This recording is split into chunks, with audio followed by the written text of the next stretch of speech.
Oh, you know what I love? Sports. I love sports. Sports. When it comes to Texas A&M. Where are you getting this information? Let me tell you. Welcome to TexAgs. It's here. It's time. There's always a buzz in the air when you hit this moment. He is a guy that has gotten better and better and better. He's just got that dog in him. We will develop men, we will graduate players, and we will win championships on the field. I think of him as this hawk. Before long, he's going to be swooping in on those quarterbacks. Coach Elko's my guy, right? Like, I love him. I love Michael Early. Like, I think Bucky's going to be incredible. It's football, man. And that's what Warriors do, and they don't want to sit out. And this is a real program. It's not fake. This is a real place. And if you want to be really good at football, this is a really good place to be. You know, if I'm betting on anybody, it's the Aggies.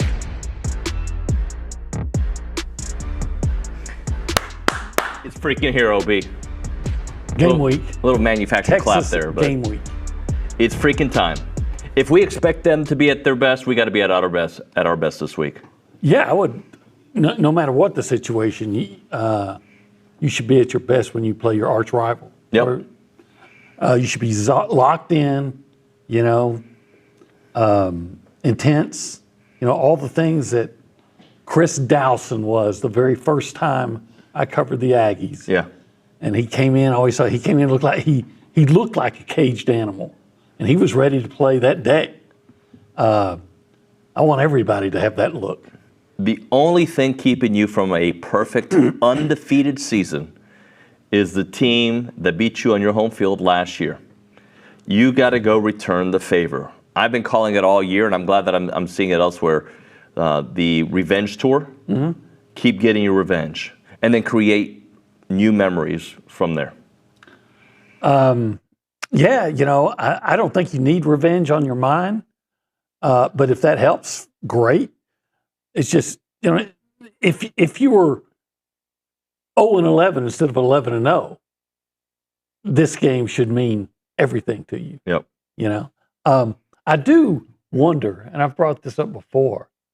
I do wonder if I think this, if it is an issue at all, I think it's a positive. But I do wonder if there's so many players from out of state, if the hatred for Texas is there like it would be for guys who grew up in the state, and of course, quite frankly, a lot of the guys who play now barely remember at all that Texas and Texas A&M are.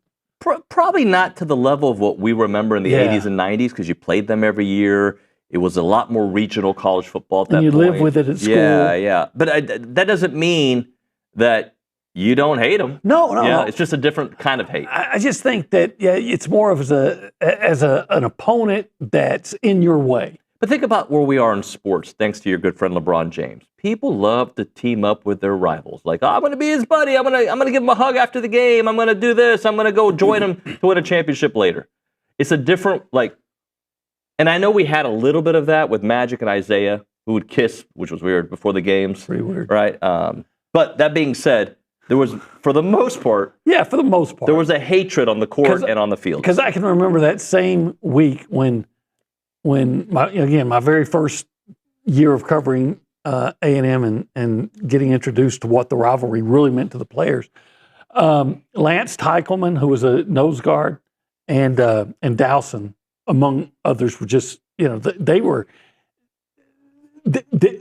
overflowing with hatred. Yep. Lance was from the Austin area, and they said you weren't good enough to play for Texas. But then I remember Antonio Armstrong, who might have been the coolest guy I've ever covered, saying, "Oh man, I like partying with some of those guys." Well, he mentioned they had a receiver named Pascal Waddy, who was from Houston, like Antonio. And he says, "Yeah, good dude. I like to party with him." Whatever gets you there, OB. Whatever gets you there. I'm sure that for Antonio, as soon as the pads were on, there were no friendships.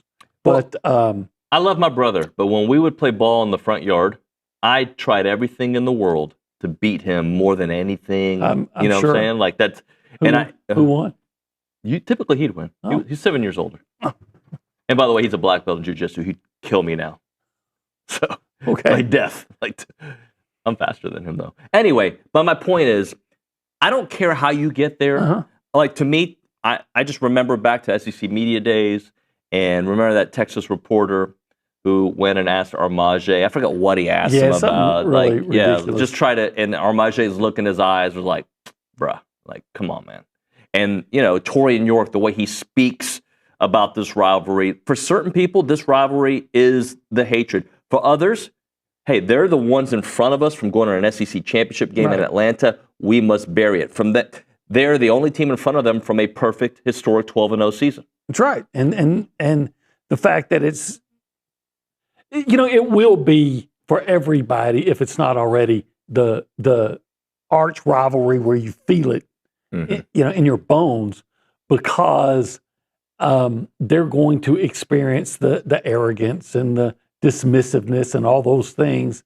And so it will build up. But I'm just saying that some of the guys, there may be guys on A&M's starting lineup that, from out of state that Texas never even recruited.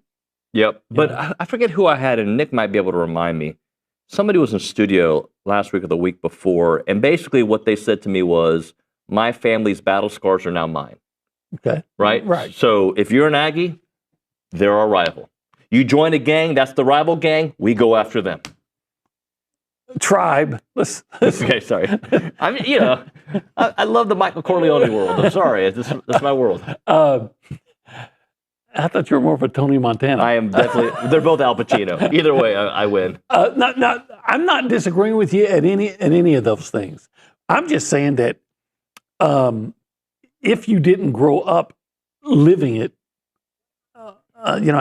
then maybe I think it'd be a positive in that you are. Sometimes you can be too emotional, and it can be a detriment. Now, typically that's not the case, but it can be. But what I'm saying is, I think the perfect scenario is that you are just focused on the task at hand, nothing else. Yep. Understanding what's at stake, and just being intense and playing your best football. Brady Shelton on the YouTube page says, I think revenge, quote unquote, is what got us into the situation against South Carolina. I just don't think they were ready. I mean, look, I don't think everything has to be so black and white. One thing is the reason this happened. I just think they were not ready to play. And you can say revenge, you can say 11 a.m., you could say they took their opponent lightly, whatever it may be, 100 different things. But I don't think one thing on your mind, unless you're like overly focused, right? And, you're almost robotic to a point. That's not what we saw from A&M against South Carolina. We saw mistakes. Yeah. I want to see a team Saturday, again, that's intense, like you'd expect, that's playing smart, that starts fast, that's just playing hard and smart. When I'm talking about how sometimes a rivalry can affect the way you do things and make you do things that are smart. Do you remember the guy a few years ago at Ole Miss catches what should be a game-winning touchdown, and then he pretends to urinate like a dog draws a 15-yard penalty, and it set up Mississippi State with field position. They scored and won the game. Yep. And it all came back to somebody doing something stupid in a rivalry. Yep. And I think that's kind of what I'm thinking about. I want guys that are just focused on nothing more than getting the win. Yeah, I agree with that. This game would matter no matter what the situation is, but the game matters now because they are the team stopping you from going to Atlanta. Yeah, it's like you're playing poker, right? It's one thing if you look down there and, there's the pot's $100. Right. But when all the chips are pushed in, then, you got to make better decisions, and it means more. And all the chips are pushed in. There's every reason, from the rivalry to the revenge to what's at stake to going to the SEC championship game to having a perfect season to making sure that you get a bye in the playoffs. I mean, I can't imagine there's ever been more at stake. Obi, I'm actually having a hard time. Look, we're at the last regular season game of the season. Mm-hmm. And you know what? I'm going to actually read this. Is this here? No, I'll wait to read it. But we're at the last regular season game of the season. And right, did I say that correctly? Just last regular season game. Yeah. last regular season game. Thank you very much, OB. And I still don't know if I know Texas. And I know there are people who say they don't know Texas A&M because A&M hasn't beat anybody but Notre Dame, and that was a year ago, yada, yada. Okay, that's fine. You want to use that argument, we can discuss that. But as for Texas, the Texas team I thought A&M was going to play was the one that I saw against Kentucky and kind of struggled early on, even though they were winning. That's the team I thought A&M was going to play. I don't know if that's the team A&M is going to play because they look significantly better. But the team that played Georgia, even though the game was close entering the fourth quarter, Georgia was able to stiff arm them the rest of the way and really expose who they really were. So you look at what happened this weekend against Arkansas. Arkansas is an inferior opponent. I know people want to compare scores. Hey, we scored 50-something on them. You guys scored 42. Whatever. That's fine. 45-42. Was that the final? 45-42? 45-42. Yeah. Taylor Green played the whole game against Arkansas in Fayetteville. It doesn't matter. Look, if you want to play that game, you look at Florida. Well, Texas lost to Florida, and A&M dominated Florida. That great. Mississippi State. A&M controlled Mississippi State in the second half and blew them out. Texas had to go into overtime and get almost a miracle win to win. And yet, neither of those games have anything to do with Texas. So if you're a Texas fan saying, oh, look, we beat Arkansas worse than you did. And I'm like, you're just trying to make yourself feel better.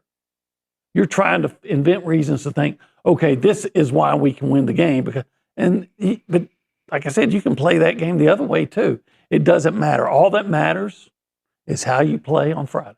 Couple notes, by the way, since this is a big week, we had to bring it this week. You probably don't know this, but this is a Bucky show. We have Bucky McMillan at 10:35 today, right? All right. But do you know who we have at 8:35? Well, since you said Bucky's, you're either bringing in the guy who owns Bucky or Bucky Richardson. Which one do you think it is? Probably Bucky Richardson. Bucky Richardson on a mobile, 8:35, the real one, the real Bucky, the person that made me fall in love with Aggie football. I love that guy. Yeah. I was a Texas fan back then, so I didn't love him as much as you did, but I loved him. Man, I really appreciated his game, and I love the guy now that I've gotten to know him. When the Oilers drafted him, it was one of my favorite days. Played for the Cowboys too. He did. As a free safety? No, he was a quarterback. Was he? I thought they transformed him to a free safety. Maybe, but I only knew he was a quarterback. Yeah, I thought they were, or at least they talked about it. I'll have to ask him about that. Anyway, this is TexAgs Live. You knew that, right? Oh, yeah. Can I tell you some breaking news? I don't even think I'm supposed to say this. All right. So last week, I may have already told you this part. Last week, Christian got into Texas A&M. Okay, outstanding. Yesterday, Cruz got into Texas A&M. So both your sons are going to go to Texas A&M? I don't know that. I think they're still kind of debating the whole soccer world. Right. But I think we're leaning towards A&M. So I'm hoping. But regardless, we were very elated to find out that they both made it. Now, congratulations. They can live at home and you can save all that money on lodging. I think we're that we've spent. I think we're probably going to force them to live on campus. That if they go to A&M for the first year, I think it's very important for them to kind of feel the culture of Texas A&M. All right, it's TexAgs Live. We're presented by David Gardner's Why don't you get them in the core? I actually offered that as an idea. They're like, Dad, we're good. Yeah. They're like, we're not like you. I wasn't like me back then either. You're saying, okay. I wonder if they would allow me like a semester. You want to be in the core? Yeah, I'd try it. I know you would. I think it would be fun. I'm PT sure. at 4 a.m., running, everything they do. Maybe not the hazing part. I got to go home and raise family. You know, you should have been a core guy. I should have. I agree with you. I do agree with you. I missed that. All right, should I now finish? Yeah, go ahead. Sorry. Who's presenting sponsor? David Gardner's Jewelers. Okay. And we're in what studio? The Rollo Insurance Studio. And this hour is called what? This is the Go Hour, brought to you by The Warehouse at CC Creation. And we're currently hanging out where? The Holistic Planning Cool Zone. And if you want to be a part of the conversation, what? You can call us on the Buffy's Catering and Bartending Hotline. That number is 979-693-1150. That it is. And did you know, I think you knew, Buffy's making an appearance today. I did know that. I think he's going to be serving us some steak. Some steak. He asked me the other day, he said, do y'all want ribeyes or do you want fillets? Bro, come on. I'm like, hey. I mean, both? I can eat it. I mean, you can't go wrong either way. And you won't go wrong. All right, let's go around the room and say hi to the humans. Behind the glass is our dear friend, our director, Nick Savage. Nick, good morning. Howdy, good morning, y'all. What up?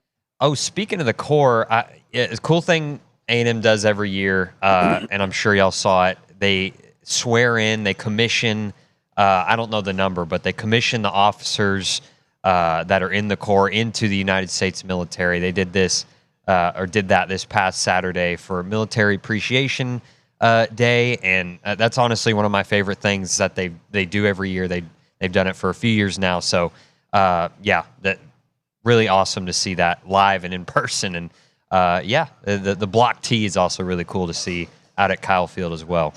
See, so I hear detractors say, they're just playing Army. They don't actually serve. And here's an example that I don't think it's mandatory, but a lot of guys do serve. I'm trying to find, one of our listeners was going back and forth. I'll see if I can find it because I definitely liked it, who was in the Corps. And he 979 turned burn 10. He went after some people who went after him.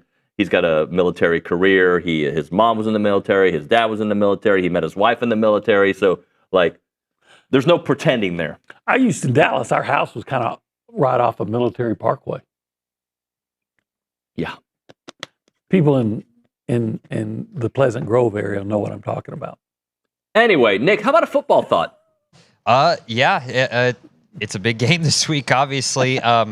Right now, not feeling the most confidence in the world. Not gonna lie. But we've talked about this before, David.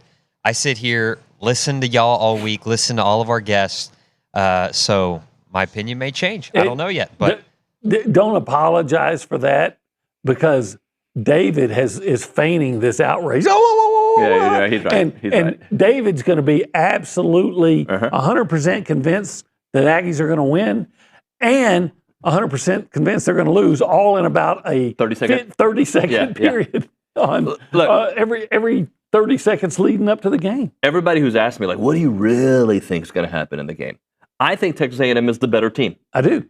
Right? Not just because of the record, from what I've seen with my eyes. That doesn't mean that you can't have a South Carolina game where you struggle in one half and maybe you can't come back. That doesn't mean that Texas plays the perfect game or that on that particular day Texas is better. I think A&M's a better team. I think they have the better wide receivers. I think they have the better quarterback. I think they have the better offensive line. I think they have as good of a defensive line, if not better. They have the sack leader in Cassius Howell. I think their linebackers are extraordinary. I think our secondaries play great. So I think at all levels, I'd have to go really kind of investigate each player, but I like the way A&M has played all year. That doesn't mean going on the road to Texas isn't going to be difficult. That does not mean that at all. But I just think over the course of the year, A&M has been a better team, and it's not just the record. Well, I agree with all that. I personally think that Texas A&M is going to win this game. But if Texas A&M goes out and starts like they did against South Carolina, they make themselves very vulnerable to getting upset or to lose. Yep. Or if they have a quarter like they had against LSU in the second quarter. Because Texas is going to be intense. Yes. They think, I don't agree with this, but they think, and I find this funny too, they think that they can get into the playoff if they beat A&M, which is hilarious to me, and I'll tell you why. I've seen on social media for the last month or so, Texas fans constantly questioning A&M because how, quote, weak the schedule is. So they're not that. So, but now you're saying, first you're saying that they hadn't played anybody, so they're not that good. Now you're saying, but if we beat them, man, we will have beaten a great team, and see, that'll help us get in the playoffs. So which is it, you two-faced people? Aren't we all, though? I'd like to be consistent. Well, to be 100% honest, I questioned Indiana last year, but I also said they should be in the playoffs. I said that, because there were some that they haven't played anybody, they shouldn't be. No, I think Indiana should be in the playoffs for what they did last year. This year, they're doing it again. I think a little bit more difficult schedule than they had last year. But again, all of this gets to play out over the end of December, early January. I think with 3 losses, Texas is already out.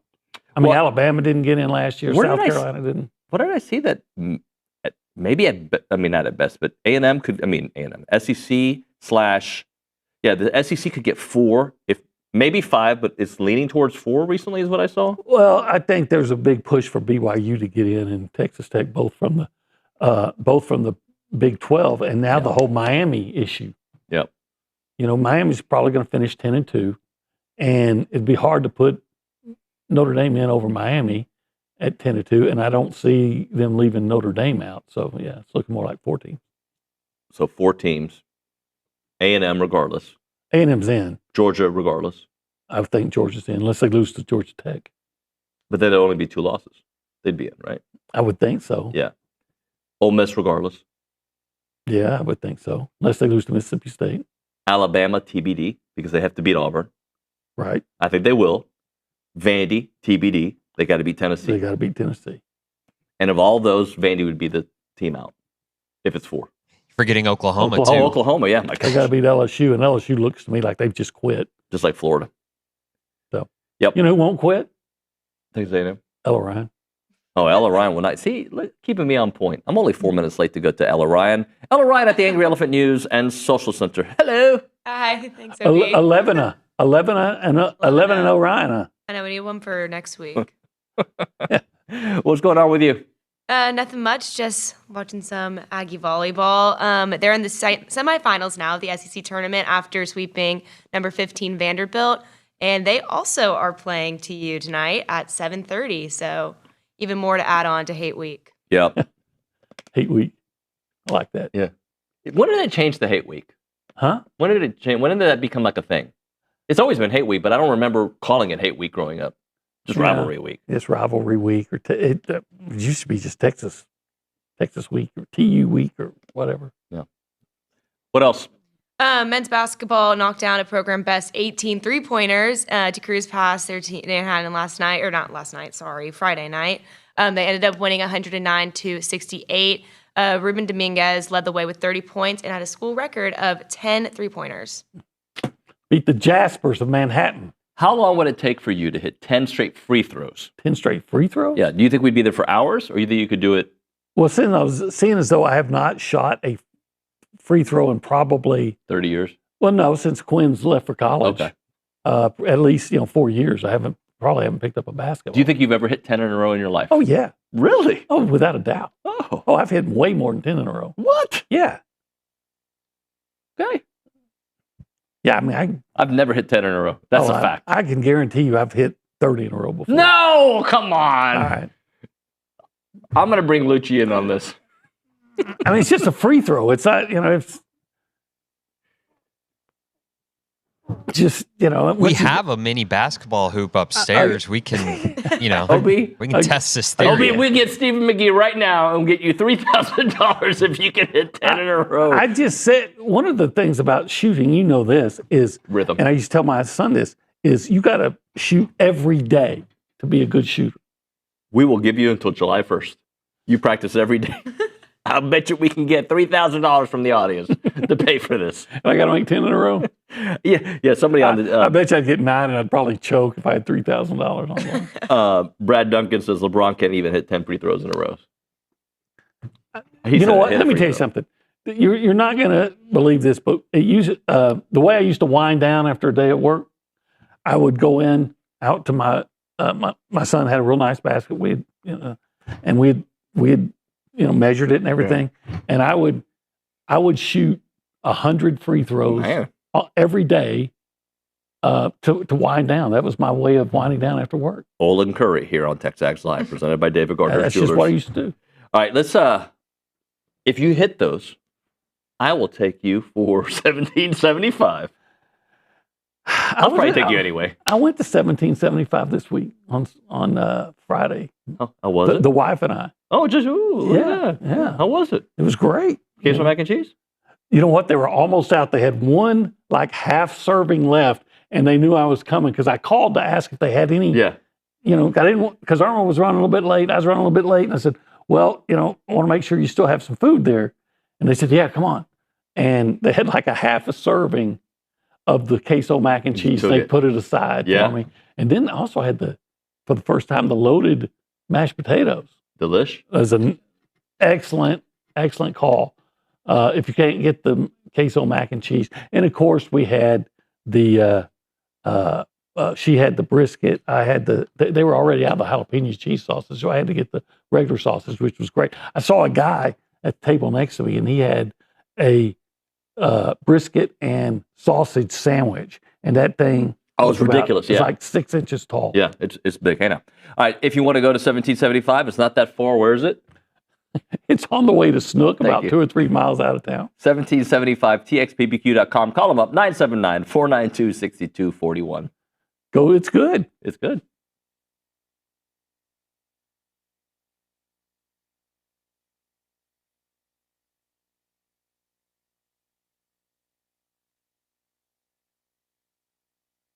Hey everyone, it's David and Olin from the Holistic Planning Cool Zone. You know, I like when we have the chairs here because I don't feel like I have to do this when we're talking about holistic planning. But they want you to know, TexAgs subscribers, they take care of the TexAgs subscribers. Oh, absolutely. Take care of everybody. They want to know that anybody who signs up by November 27, 2025 will receive this awesome offer. If the Aggies beat the Longhorns or win in Austin on November 28, 2025, clients will pay no management fees to Holistic Planning for the entire 2026 calendar year. That's free. It's free 99. Actually, just free. All you got to do is beat Texas. Well, it's not if they beat Texas, it's when they beat Texas. When. And when you go to holisticplanning.com, you're going to love Holistic Planning. So it is holisticplanning.com. Check out the website and take advantage of this awesome offer.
And we're back. Kind of late. It's time to hit another break, but we're not going to do that just yet. We'll just call Bucky Richardson here in a few minutes. It's TexAgs Live. We're presented by David Gardner's Jewelers. We're in the Rollo Insurance Studio. OB, I like to do the weeklies here where we give out a little bit of awards. Okay. And I'm just going to throw you some things. I wrote down some ideas for it. The low-key hero. Who's the low-key, like, you know what? This guy had a sneaky good game. I put Marco Jones as my guy. Okay. 7 tackles. I think he had the sack, right? So, like, I think Marco would be my guy. Tiger riding, another one, no doubt. You can even say, like, I thought Brady Hart looked good. Okay. Low-key good. The enforcer. I put Landon Rink. Okay? I like him. He blocked the field goal attempt. He had a nice game. I think he's going to be a good play for him. I do too. Mr. Reliable. Casey Concepcion.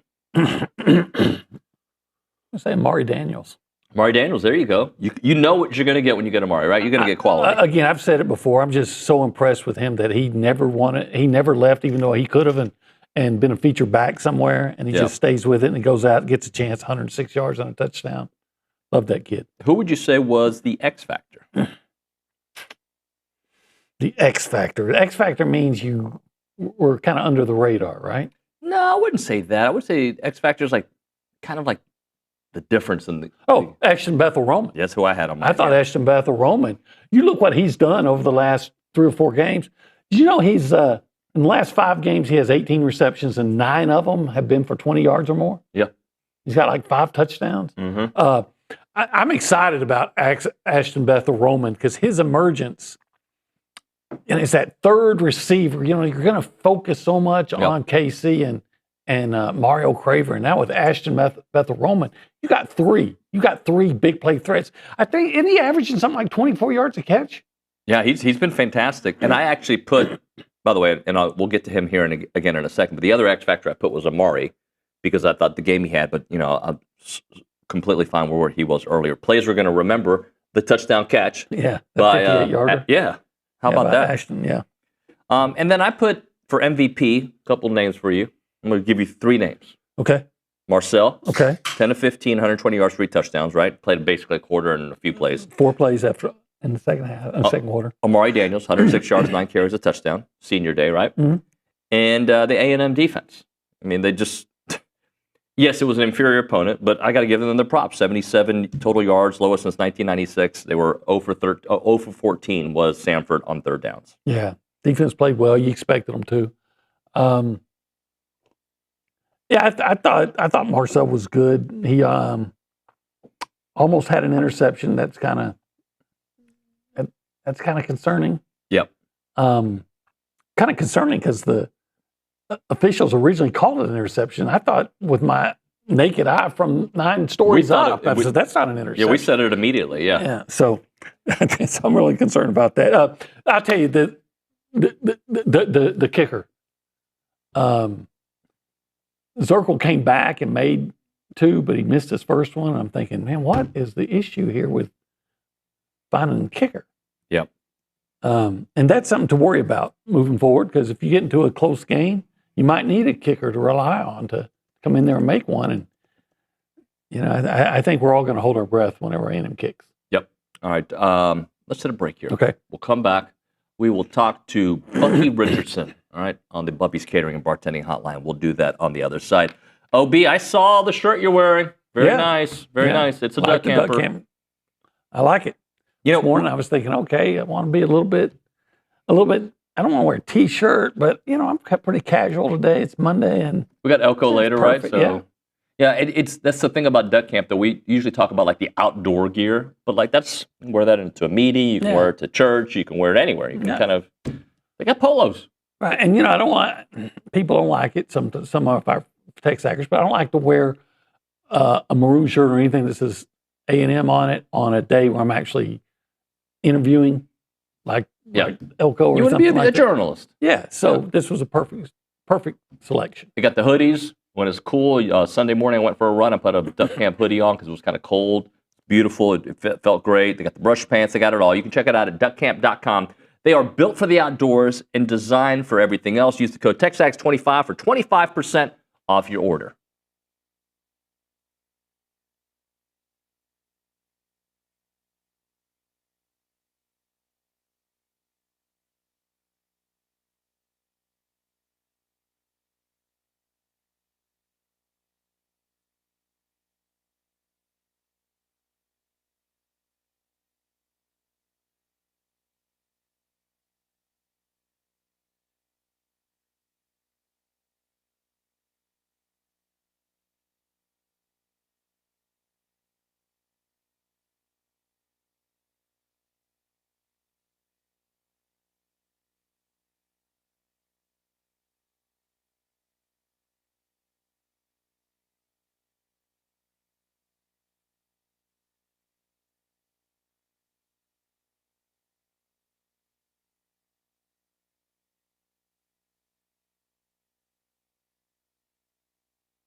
All right, we are back here on TexAgs Live, presented by David Gardner's Jewelers Rollo Insurance Studio. Go Hour, presented by the Warehouse at CC Creations. David Nuño, Olin Buchanan. I'm super excited about our next guest.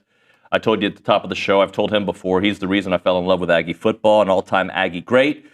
Step onto the field as a freshman in 1987 and became one of A&M's most beloved quarterbacks. Linebacker mentality, the way he would run through fools. Let's go straight to the Bubby's Catering. Best thing to ever come out of Baton Rouge. Yeah, that's true. Our guest is Bucky Richardson here on TexAgs Live. Bucky, good morning, man. Hey, good morning, David. Olin, how are y'all? Doing well. Great, man. Thanks for joining us here. So, just from a spectator's point of view, how fun has this season been for you to watch?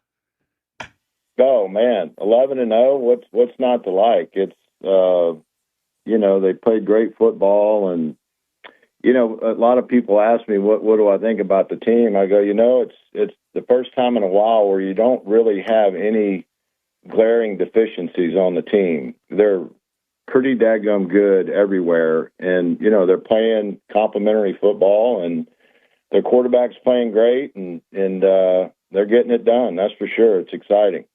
Bucky, I think they got a big game this weekend, and you have a history against that opponent. So, if they were if Elko or somebody was to call you up and say, hey, we'd like you to address the team, what would be the Bucky Richardson advice or the message that you would give to an A&M team before playing Texas? Well, this is a rivalry game, obviously. And, the games that I was a part of, records don't matter, stats don't matter, how they played in prior weeks don't matter, how we've played in prior weeks don't matter. It's just a game that's going to be filled with high emotions, and it's going to come down. I mean, Texas has a good football team, and they've lost a few games, but they got dudes. They got guys that can play.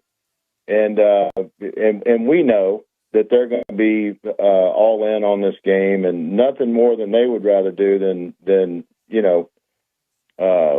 beat us on Black Friday. So I would say, guys, this is the next game up, next team up, and be ready to play, because they're gonna come with their hair on fire, and we're gonna have to play our best football to beat them. Bucky, let's go back to your freshman year, 1987. What do you remember about that day, that game that you guys won, and you were, freshmen making some big plays? And if I remember correctly, wasn't there players trying to take off your shoes or something? If you can add a little bit of that story to it. Yeah, they did. They would tackle me and pull my shoe off. So of course you got to go out of the game for a play or two. And I remember telling Billy Pickard, just tape the shoe to my leg, and he spotted me up good, so that wouldn't happen again. But that game as a freshman for me growing up in Louisiana, I of course I knew the A&M Texas rivalry was one of the best in college football, but until going into that week and playing in that game, I didn't really realize how big a game it was, and it's intense. And I remember just knowing it doesn't matter whose record has, who's got what record or anything like that. They're gonna play hard. We're gonna play hard, and it's the next game, and that's really the mentality you have to have. And the team that makes the fewest mistakes will win the game. And so it was great to be able to play as a freshman in that game and to score late and to do all those things. It's always fun to beat the hell out of Texas, that's for sure. Do you have a favorite memory, play, anything, isolated incident from the rivalry with Texas? Because you're involved in a lot of games. The obvious plays that are made on the field, and being able to score the go-ahead touchdown late in that game was pretty cool memory. Now, being 56 years old, and look back on those games. And the other one was my junior year. We were playing in Austin and scored late and to tie it, and we decided to go for two and didn't get it. So kind of on the other side of that, coming up short in that game, I think about a lot to this day, wishing that we could have figured out a way to get the ball in the end zone on that 2-point play. But it's just a lot of great memories. It's just such a blessing to be able to play in a game like that. two great universities, and just all the week build up to that game is just memories that you'll never forget. And it's just a blessing to be able to play in one. Bucky, let's look at it from a quarterback's perspective. Where have you seen Marcel's the most growth you've seen from him this year? Like maybe even not from last year to this year, but maybe actually this entire season from the beginning to now. Well, I just kind of remember, hearing a lot of stuff in the off season, but before this season started, how, well, is he accurate enough? Can he throw it good enough? Is he an elite passer? It was more, to me, it more had to do with his throwing ability, and I think he's silenced all the critics with that. He's been very composed in the pocket. Yeah, he's back there. He has calm feet. He's delivering the ball on time, throwing it accurately. I mean, he's elevated his game, and to have the weapons he has on the outside, it's just made us a different team. And we're explosive, big plays. We run the ball well, tight ends involved. And so they've just come together, and they complement each other. And I think Marcel's play has elevated the team to a whole nother level. Earlier, you were talking about, hey, you would tell the guys, like, look, it's the next game, and play good football. All those things have almost sounds like, hey, it seems like you were saying, hey, don't put too much emphasis on the rivalry itself, and just more on beating that rival. Was there? Did you have any teammates that? How do I want to say this? That were maybe more focused on the rivalry than the rival, and guys that when did they make it clear that it's not just another opponent to some of those guys? Well, yeah, and it's not, because you've got stuff on the bulletin board in the locker room from, before the first game about them. At least we did back then. And it was updated every week. So it is a different game in that sense, and everybody knows that. But as a player, you have to approach it the exact same way you approached the last game. And you've got to go in, and coaches will lay out the game plan, and this is what we're going to try to do. And, all the different plays that you put in for the week. I mean, so from a player, when you're, preparing, it's the next game. And you can't let the outside noise affect how you prepare and getting ready to play the game and then go play the game, obviously. But so I think as a player, it's very important to have the mindset it's the next opponent. Bucky, last thing for you. You played for RC, you played for Jackie. Do you see any similarities in their personalities, what you've seen from Coach Elko? Well, what I like about Coach Elko is just the blue-collar type of mentality that he brings. I mean, he's all about the fundamentals, the basics, and he coaches them up. And you need that, obviously. And when you get the talent that they have and you coach them up, you look up and you're 11-0. So, I tip my hat to Coach Elko. I think he's the right kind of personality for our place, and he's just he comes to me like he's a blue collar, no nonsense. I'm going to hold you accountable. We're going to do it my way. We're going to do it the right way. And look at where it's got us. I mean, we're just playing as good a football as we played at A&M in a long time, and have a chance to do a lot of great things. And Coach Elko's done an unbelievable job, obviously. Hey, Bucky, before we go, I got to ask you, one of the biggest mistakes I think the previous coaching staff made was they didn't bring in John Paul to play receiver here. What's going on with your son? Oh, I appreciate you saying that. He's at the Chicago Bears. He's on the practice squad. He went up there as an undrafted free agent, made the team. Ben Johnson is a first-year coach. He came from Detroit as the OC for Dan Campbell. And, I think Coach really likes John Paul, sees something in him, and he's doing great. He's performing well during the week. And Coach Johnson's a guy that will go to the practice squad when he needs to. And so, my message for John Paul has just been, prepare every day like you're going to play and be ready for the call, because you'll get it eventually. And, be ready to go when you get it. But he's doing great. The Bears are 8-3, and it's exciting to watch. Of course, he's living out his dream, and he's very happy in Chicago.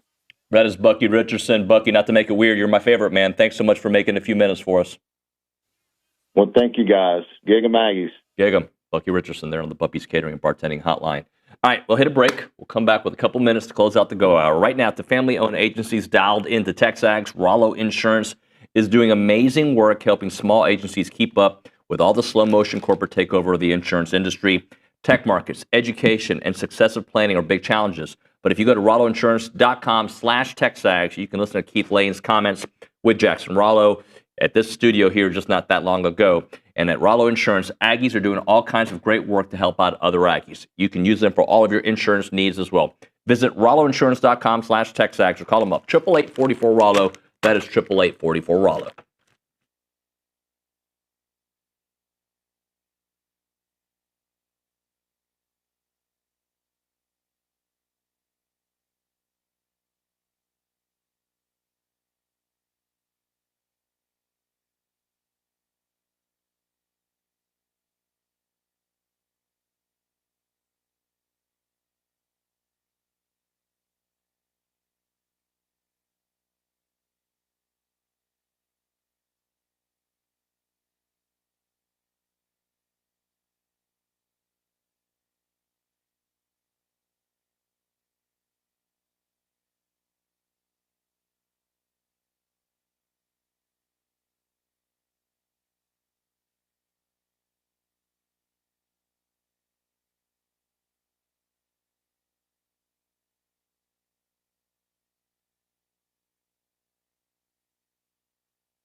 We're back here on TexAgs Live. We are presented by David Gardner's Jewelers. We're in the Rollo Insurance Studio. By the way, OB, I want to remind folks about holistic planning. It's a cool thing because we're usually at the Cool Zone right over there. Any new clients that sign up by the end of this week or the 27th will receive this offer. The Aggies beat the Longhorns. When they do. Yep. On November the 28th, clients will pay no management fees to holistic planning for the entire 2026 calendar year. Good deal. Jason tells me he hopes he loses money on this. I hope he does too. Yeah. So, and that because that means we win. Yeah. Yeah. That means we win. All right. So, Opie, tomorrow on the show we'll probably get a little bit deeper into some of the analytics of this game, and Wednesday as well. But that being said, just give me a brief thought. Let's not go too deep because we'll probably bring it in tomorrow. About when Texas runs the ball well and when they don't, what happens? Well, when they run the ball well, they win. They haven't run the ball that well. The last time they had over 200 yards rushing was against Sam Houston. They had 264. They won. They had 138 yards. That's their best rushing output since that Sam Houston game. They did that against Oklahoma, and of course they won that one. And they had 100 yards rushing against Vanderbilt, won that one. But Georgia, 23 rushing yards and a loss. They did have 166 rushing yards against Ohio State. Lost. Yeah. But typically, if they're successful running the ball, that's a lot of teams, though. If you run the ball, it sets up the pass, So that's typical of a lot of teams, especially true with Texas. Well, and Arch has been better the second half of the season. He's definitely been better. Yes. Yeah. He needed to be because he wasn't very good early. But, yeah, I mean, he's got the same amount of touchdowns now, I think, as Marcel. I think they both have 31 touchdowns. Is that okay? All right, OB. Thank you, buddy. Coming up on the program, Marty Smith will be joining us. We'll chit-chat with Marty at the top of the 9 o'clock hour. Billy Liucci will join us as well for the remainder of the show. And it'll be, we'll continue your text messages to it, 979-693-1150. I'm sure Ello is ready to read some of those on the YouTube page, TexAgs Premium Chat, or, of course, 979-693-1150. It's TexAgs Live, presented by David Gardner's Jewelers.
And we are back. TexAgs Live, presented by David Gardner's Jewelers Rollo Insurance Studio. A little young MC for you. Right now it's time for our weekly conversation with Marty Smith, brought to you by Academy Sports and Outdoors. The most festive gear of the year is at Academy Sports and Outdoors. You don't want to miss out on that limited edition Magellan Outdoor Christmas Market collection only at Academy. Get exclusive 2025 gear and gifts for all of your holiday parties, fun family photos, and Christmas morning traditions. You can check out the entire collection from matching PJs and holiday print fishing shirts and dresses to exclusive Mossy Fit Snowdrift camo styles and much, much more. Shop in store at academy.com. And if you need it fast, get same-day delivery powered by DoorDash. Let your holiday fun begin with the Magellan Outdoor Christmas Market Collection only at Academy. And with that, we go to the Buppy's Catering and Bartending Hotline. Our friend Marty Smith. What's up, buddy? What up, brother? Happy Thanksgiving. I hope you guys are doing great. I'm trying to get my travel squared away for Lane Kiffin Watch. I am being commissioned to Starkville, Mississippi on Thanksgiving Day for the Egg Bowl on Friday morning, and then whatever's to come from Lane Kiffin on Saturday. Of course, he is expected to announce his future at some point on Saturday, according to Keith Carter, the athletics director at Ole Miss. Expected, and we'll see. I mean, it's been a hell of a soap opera, son. Yeah. So, what is the right way to handle? Like, Lane is Lane, right? Like, I mean, he kind of enjoys some of this drama, and there's nothing wrong with entertaining opportunities that you're interested in. But the fact that they're in the playoffs, there's no if. They're in. No matter what happens, I think they're in, right? So The fact that you're in the playoffs, there's this distraction, and apparently if you read social media, people say it has been a problem at practice. I don't know, man. They win a lot of games. They're a phenomenal team. He's built an incredible program. It's the greatest era of football in the history of Ole Miss football. And I've said 100 times already on all various different platforms that, to me, the only reason to leave would be if he believes in his soul that he can win a national championship elsewhere and cannot at Ole Miss. Otherwise, I don't understand the why. Because he's winning at an historic rate, particular to that program. He is doing very well in the transfer portal and accruing talent.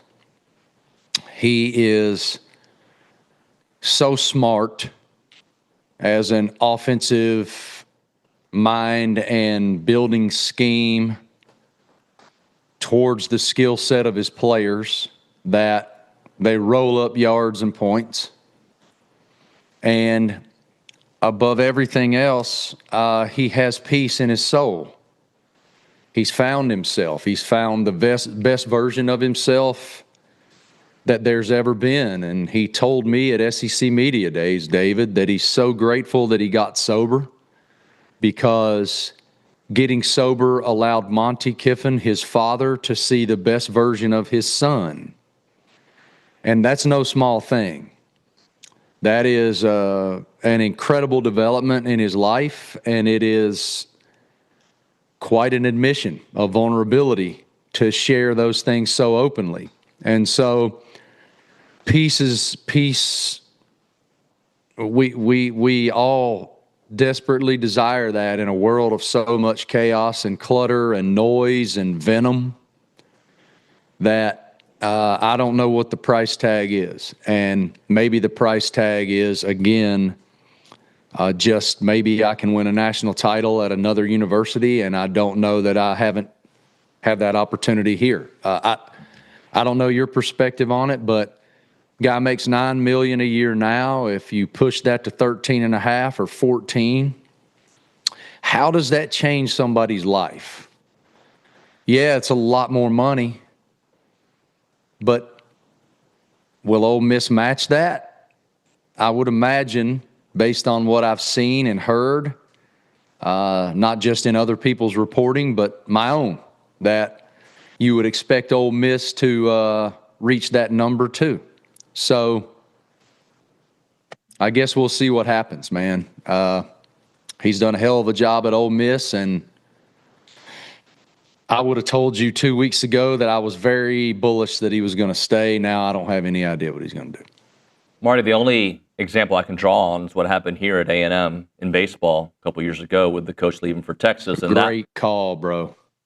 And I think a little different going to the rival, and you're negotiating, it feels like, right during the College World Series or whatever the situation was, right? In my opinion, it was happening in April, but whatever.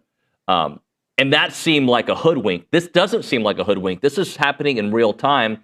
And then I'm looking at the future SEC schedule models, and you look at what LSU's permanent opponents are: Arkansas, Ole Miss, and Texas A&M. You look at Ole Miss's permanent opponents: LSU, Mississippi State, and Oklahoma.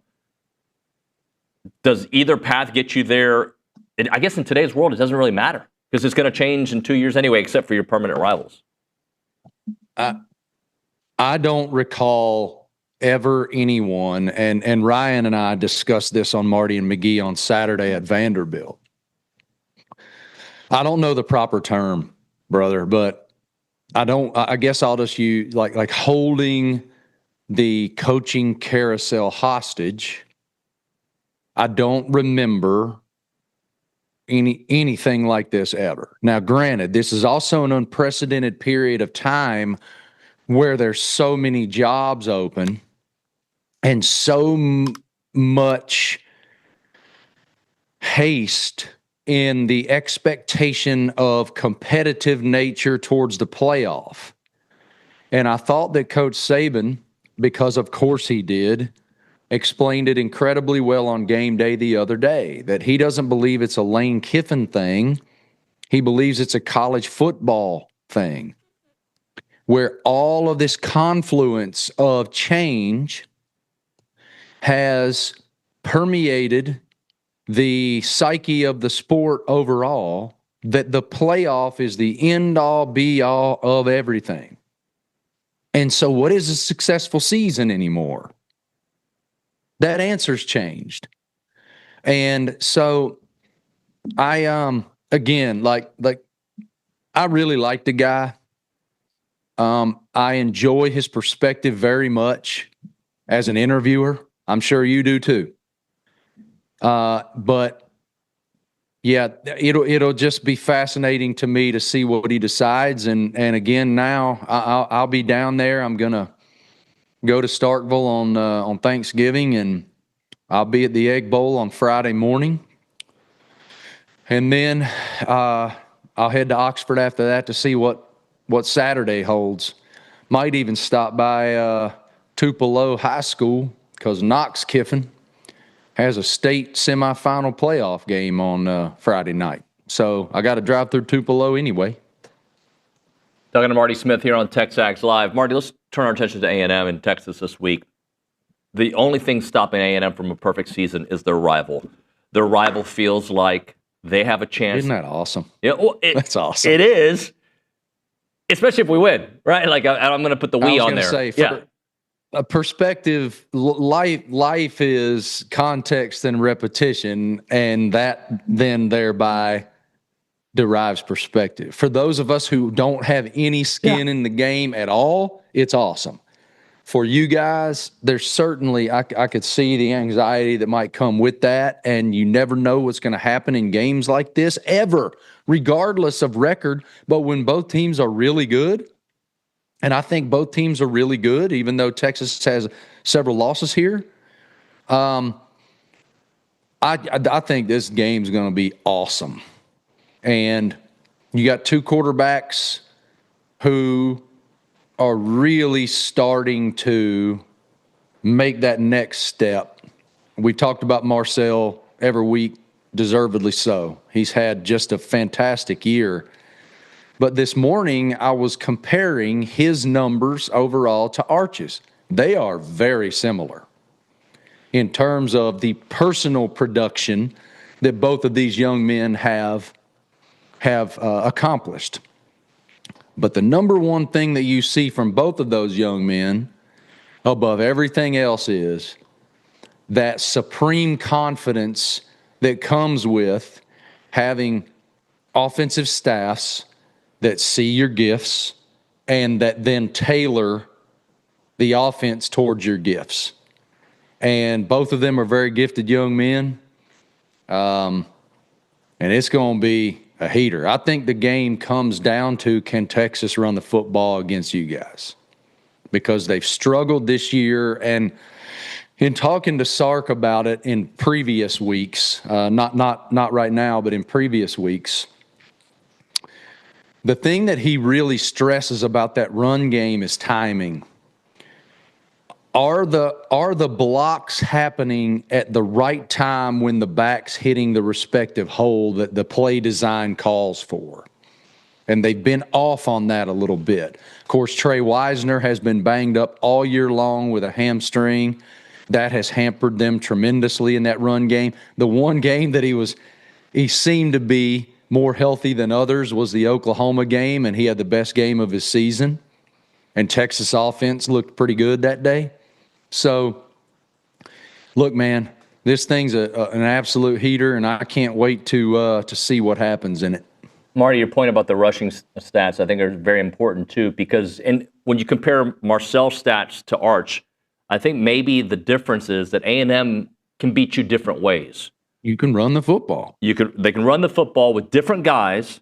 And I think they have over 800 yards rushing more than Texas does this year. Their, yards per carry are much higher. So I think that's maybe why and if you remember early on, they didn't run Marcel very much early in the season to save him for the long haul, because A&M hasn't had a healthy quarterback for 10 games since Kellen Mond. Wow. Yeah, and they've just done such a tremendous job.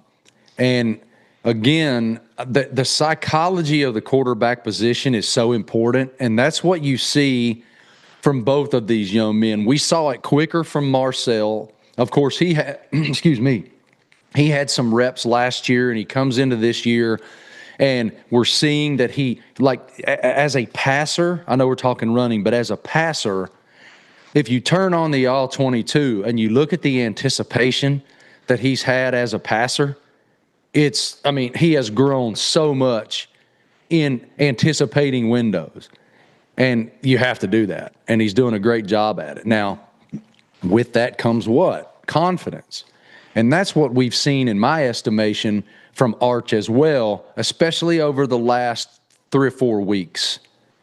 There's a different confidence and poise, but then again, if you turn on tape and look at how they've shifted that offense to what he does really well right now. And so it's really good coaching. Both of these coaching staffs are elite. And so just 2 really good young men too. Talking to Marty Smith here on TexAgs Live, presented by David Gardner's Jewelers. Marty, we got, rivalry week here and a bunch of games that could determine the playoffs. I mean, you're just looking at them alone. We don't even know who's going to go to these conference championship games, much less the playoffs. Which game of these kind of pops out at you as having the biggest ripple effect? What would you say? I think there's probably 5 teams that are playoff locks, no matter what happens. Okay, so let's remove those. Let's remove your game. Let's remove the game, etc. So I sort of go to the Egg Bowl, even though a lot of people look at Ole Miss as their in.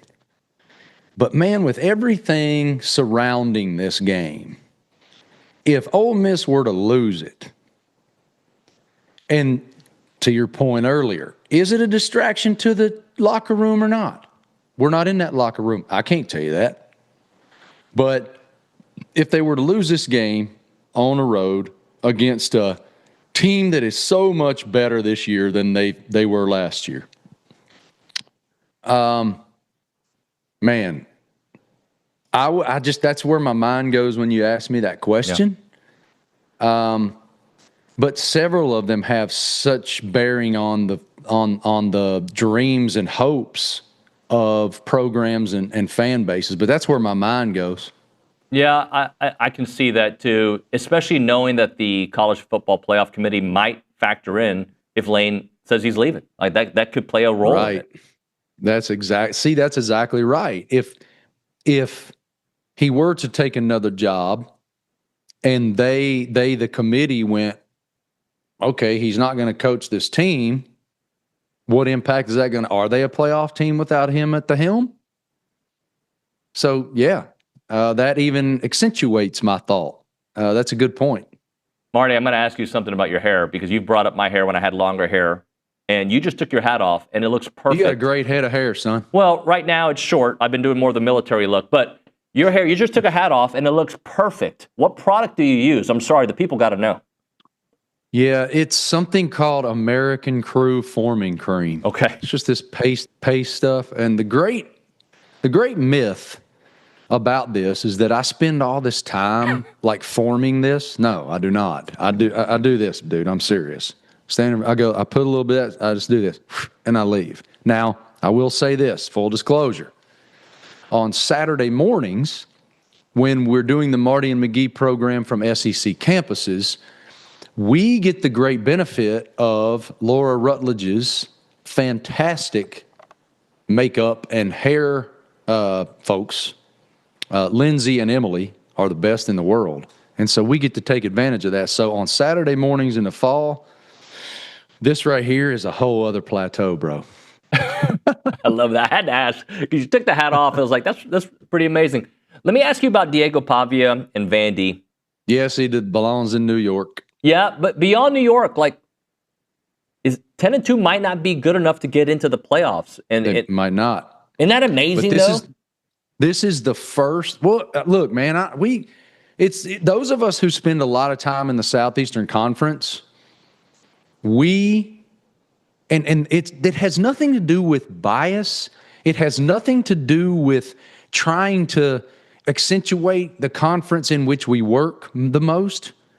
It has to do with what we're seeing. And the games every single week are so difficult for these teams. The fact that A&M is undefeated with who they've played is damn unbelievable because it's so hard.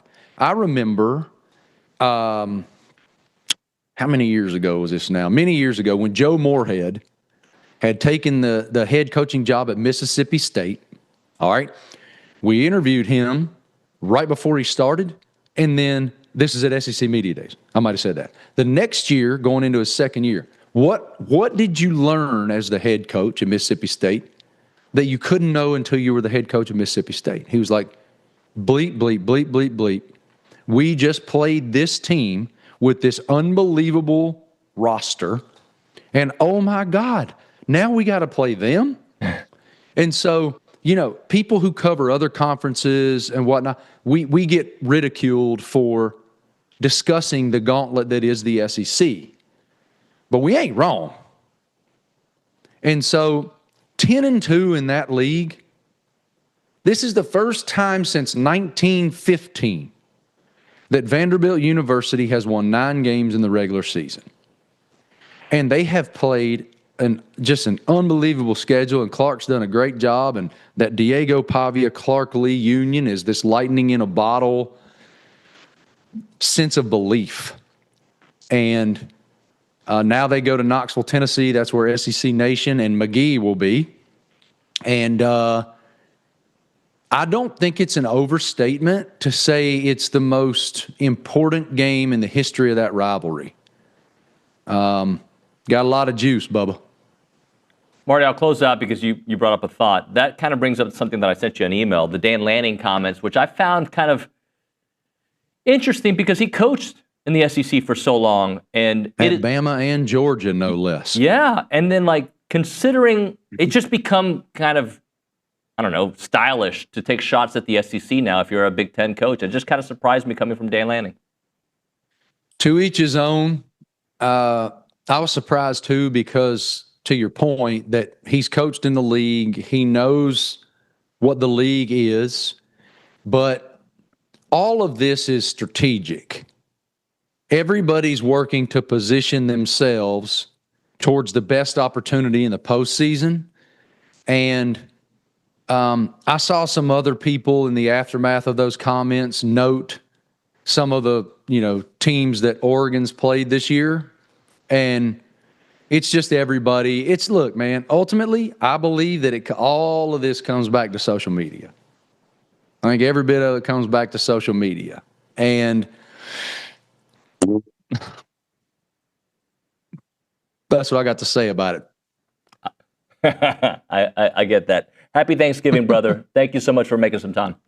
Have an amazing holiday, all you guys. Happy Thanksgiving, and I appreciate you having me always, brother. We'll see y'all down the road soon. Yes, sir. Appreciate you. Marty Smith there on the Bubby's Catering Bartending Hotline. We'll hit a break. We'll come back. Billy should be joining us. Right now, we're talking Daily Company, a family-owned, licensed, insured business that offers HVAC, electrical, plumbing, and generator services. And that is available to you 24/7, 365. When it comes to their generators, they'll make sure that they set them up for you, right? They'll get them ready to go if there's any power outages. Electrical wiring, outlet repairs, and upgrades for safety and efficiency.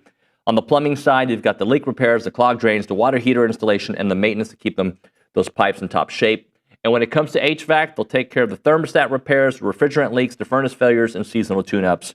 They serve Bryan, College Station, Houston, and Austin with upfront pricing and no surprises. What you need to do is contact the Daily Company, 979-260-2020.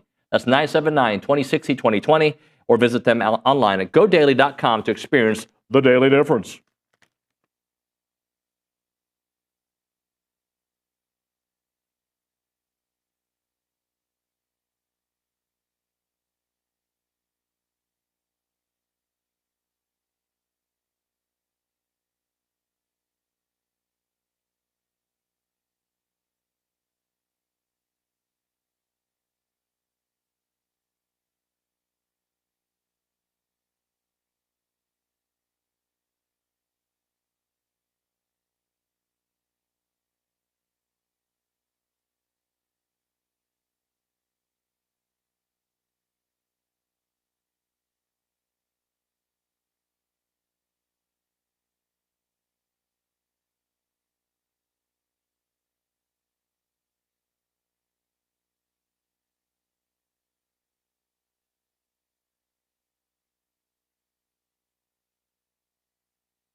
And we're back here on TexAgs Live. We're presented by David Gardner's Jewelers Rollo Insurance Studio.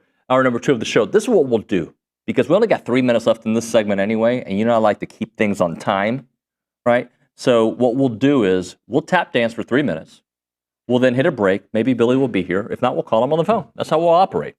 And let's go to the Angry Elephant News and Social Center and check in with Ella Ryan, who I know has heard from the humans. I have heard from the humans. This human from the text chain said, if the Ags beat TU, do you think that'll satisfy many of the outside naysayers that say we aren't a real team, or is it going to take an SEC title or 2 more wins? I don't know. Screw what people think. Just win games. You know, like, I know that I like to complain about what people think because I do a talk show for 15 hours a week, and, you know, I use talking points. In fact, I already know I'm going to ask Billy about something Matt Hayes wrote about. Matt Hayes, who used to be at Saturday Down South. I think he's now at USA Today. He wrote an article. Let me see if I can find the actual headline. He wrote an article that says, the headline, time to find out if A&M is a contender or a pretender. And it says if A&M loses Friday night, only then will the Aggies resume to be seen with a critical eye. Only then will the committee begin to analyze the unspeakable. There are 7 SEC teams below the Aggies in the CFP top 25. A&M hasn't played one. So that's the kind of things that are going to come up, right? Even though, God forbid, everybody loves Notre Dame. Everyone loves them. Oh, I love Notre Dame. They're such a cool story, bro. They were 0-2 and they just started winning a bunch of games. It's amazing. A&M beat them. Has won a bunch of games too, by the way. Just for the record. They didn't play Little Sisters of the Poor. We heard Marty Smith a moment ago talk about it. So I'll talk to Billy about that on the other side. The other thing I wanted to talk about before we hit a break is the whole Lane Kiffin thing. I know people are done with that topic. But if you say that you love someplace, and by the way, we have some history with that, right? We have some history on the baseball side. But if you say you love a place, you say your life has never been better, your family loves it, and everything is like you got your son down the street, you got your daughter goes, like the whole thing, like everything is great, why the hell would you go elsewhere? When you're already a multimillionaire, like, do you really need to go like, you know what? I need like $12 more. I'm just going to go down the street. I'm not, and I know it's more millions, but it sounds like Ole Miss would match it. I don't know. I just think I want my sons to play for a coach, and I think Lane Kiffin is awesome. There's parts of Lane Kiffin that I really like. A lot of them I like. A lot of them I just like. I don't know if I would want my kid playing there. I don't know. I don't know him well enough, right? I know that what I see on social media, and sometimes that is an act, if you will. I don't know how he is. I don't know anything. I know what I see with Coach Elko, and he seems to be about that business, about that life. And I think loyalty matters to him. And I think if he's happy and his wife is happy and his kids are happy, he's happy, especially building a football program. So I don't know. If you in your heart feel like it's a better place for you, just verbalize that and explain it. Because I don't know. We all have, when I chose to come to TexAgs, I had my reasons, right? I left what was perceived to be a really cool job for what I perceived to be a much better family situation and work situation. I don't know if the LSU is necessarily that. Oh, Billy Liucci's here. We'll hit a break here. We'll come back with Billy Liucci, and we'll chit-chat. Maybe we won't. He's talking. Hey, Billy, I'm on the air. Give me a second. Let me hit this spot. Yes, we're breaking. Billy's giving me the breaking sign.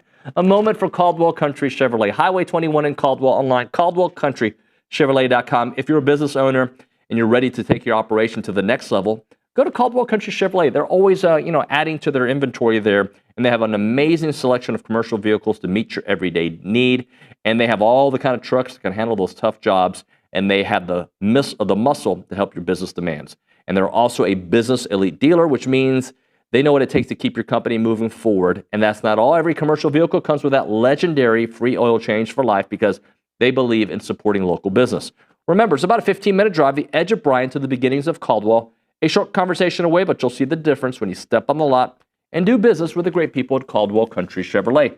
Highway 21 in Caldwell, online, caldwellcountrychevrolet.com.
As a reminder, the final segment of the program is brought to you by Double Dave's. That's at 10:50. But right now, caller number 12, 979-693-1150. We're going to hook you up with your choice of a dozen pepperoni rolls or a large one-topping pizza from Double Dave's. They've been serving Aggie Land since 1984 with your favorite pizza. And, of course, those world-famous pepperoni rolls.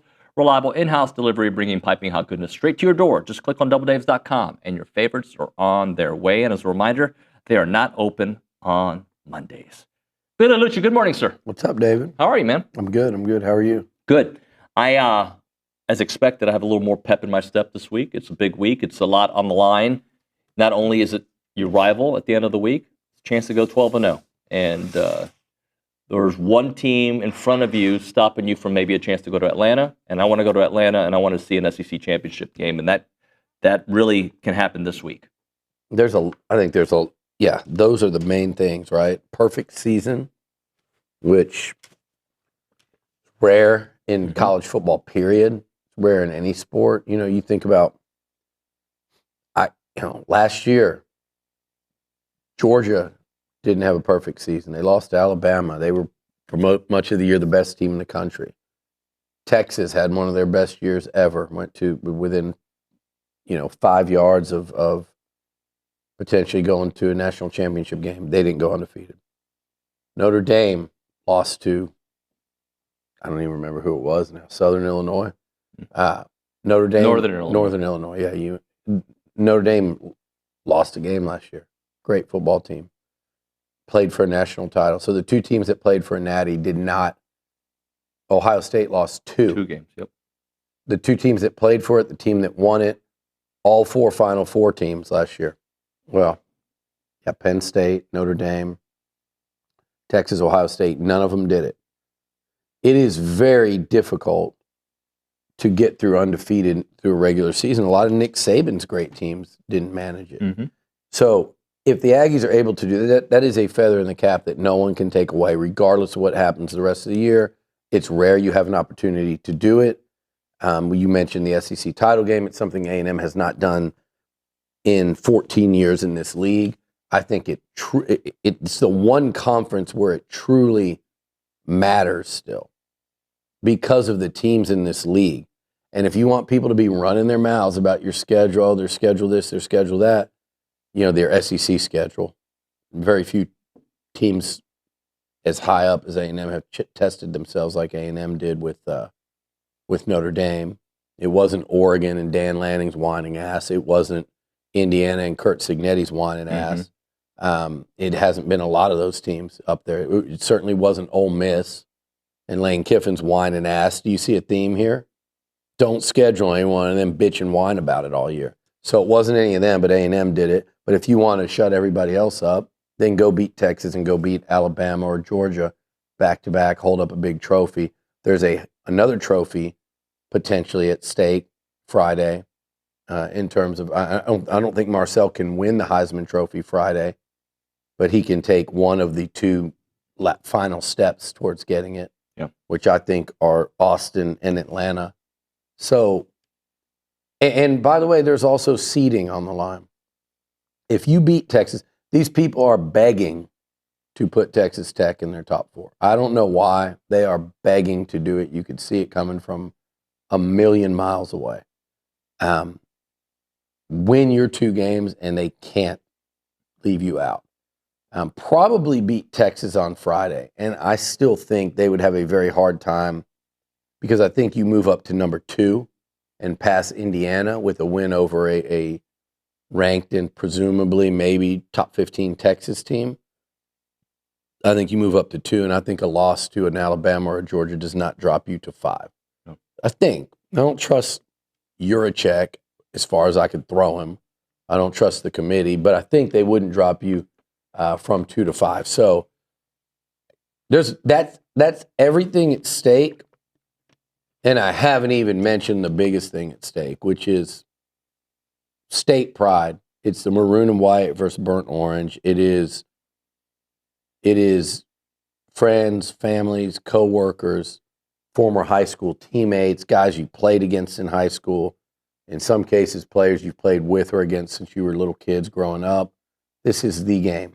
And it's the only thing I was truly excited about about Texas coming back into the league was Texas versus Texas A&M whenever they decide to play it Thanksgiving weekend. This rivalry matters. It means a ton.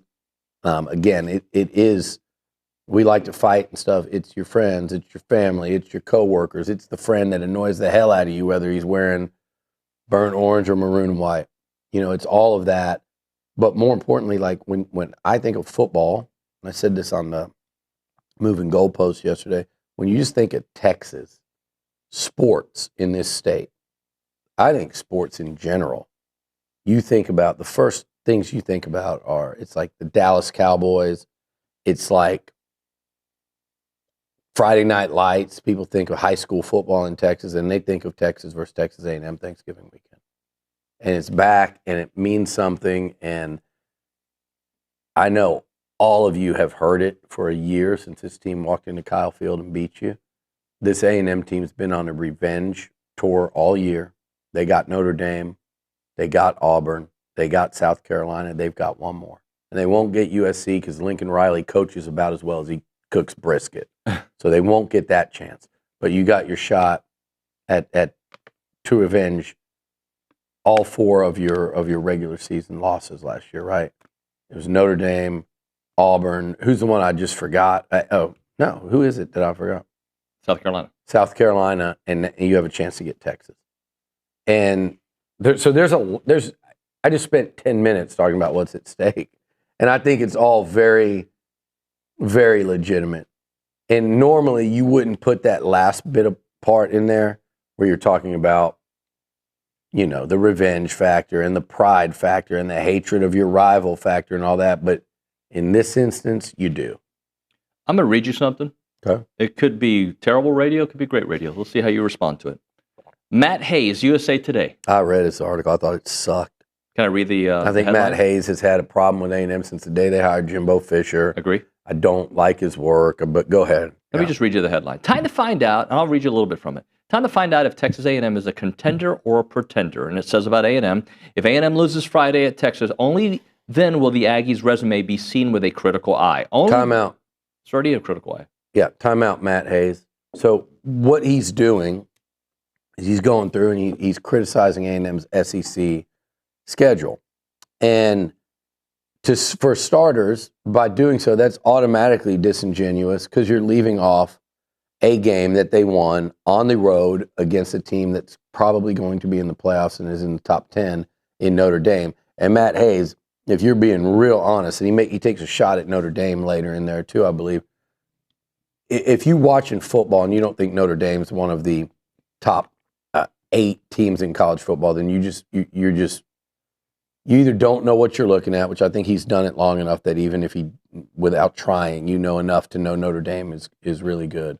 But you just automatically exclude that game just for the purpose of being able to write this article because it doesn't hit the same if you just kind of look at who they played in the SEC. Then it also tells me you're not watching a whole lot of football because even if they did go down and lose a rivalry game to Texas, your assumption would be that they wouldn't have beaten Ole Miss or Alabama or Georgia or my ass when you want to start including teams like Tennessee in there with their lack of defense.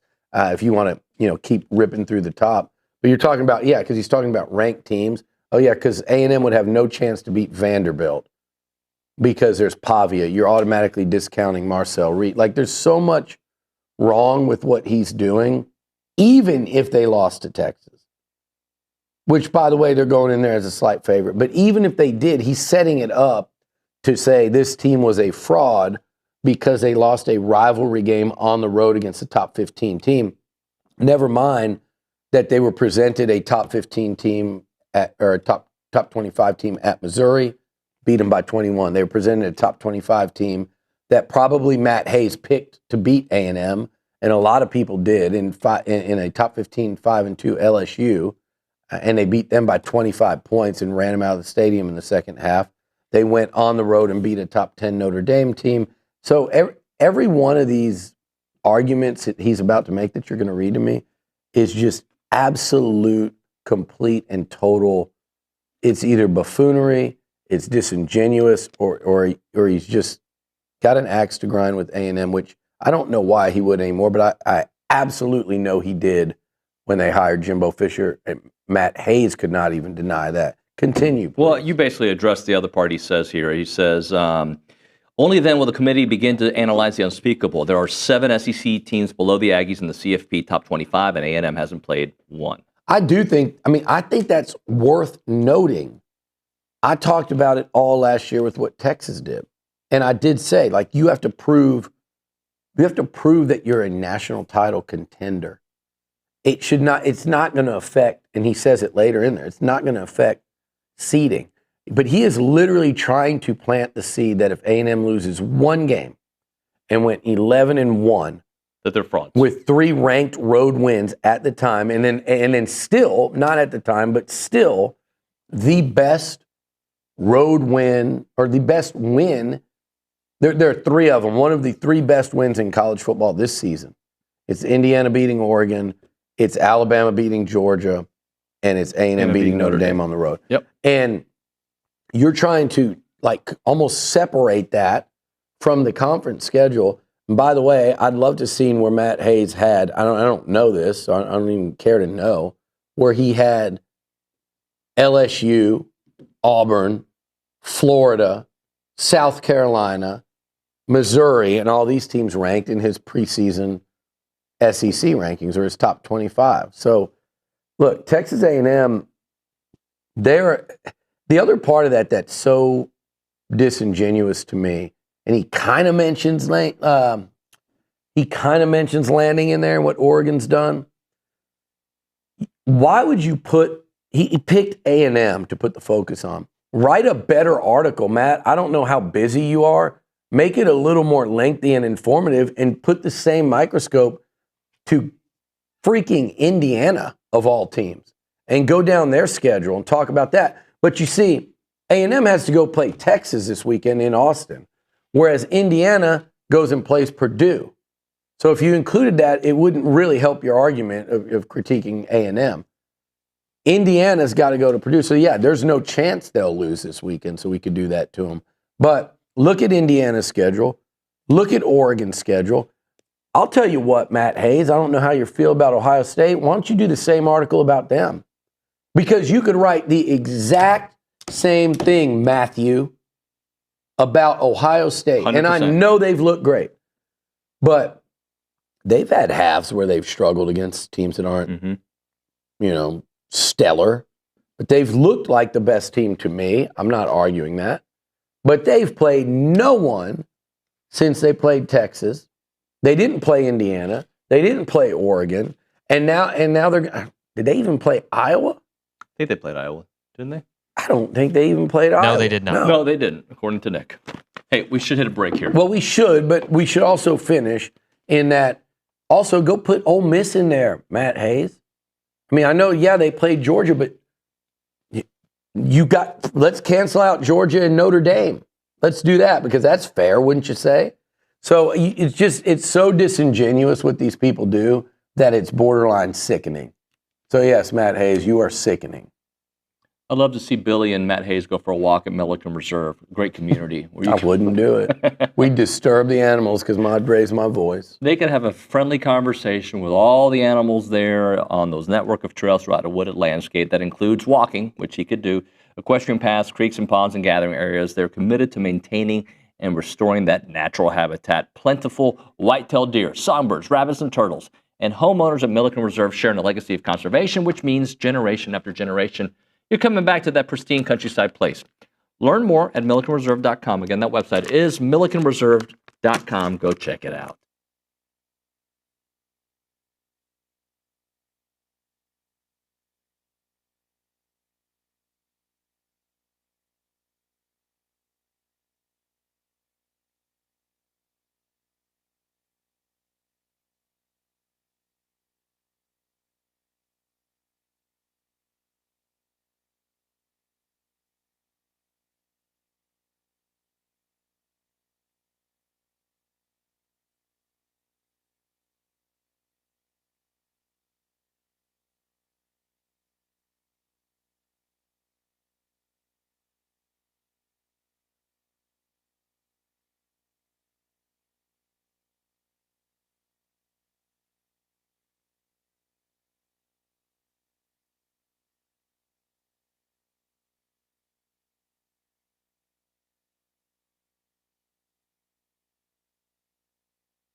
We got about 2 minutes exactly here on the final segment of the 9 o'clock hour, but plenty of time to talk at 10 o'clock. And also, we will be doing a luchador at some point this week that'll come out on Thanksgiving Day. So let's go back to the Angry Elephant News and Social Center. Ella, give us maybe a text that we can chew on for like a minute.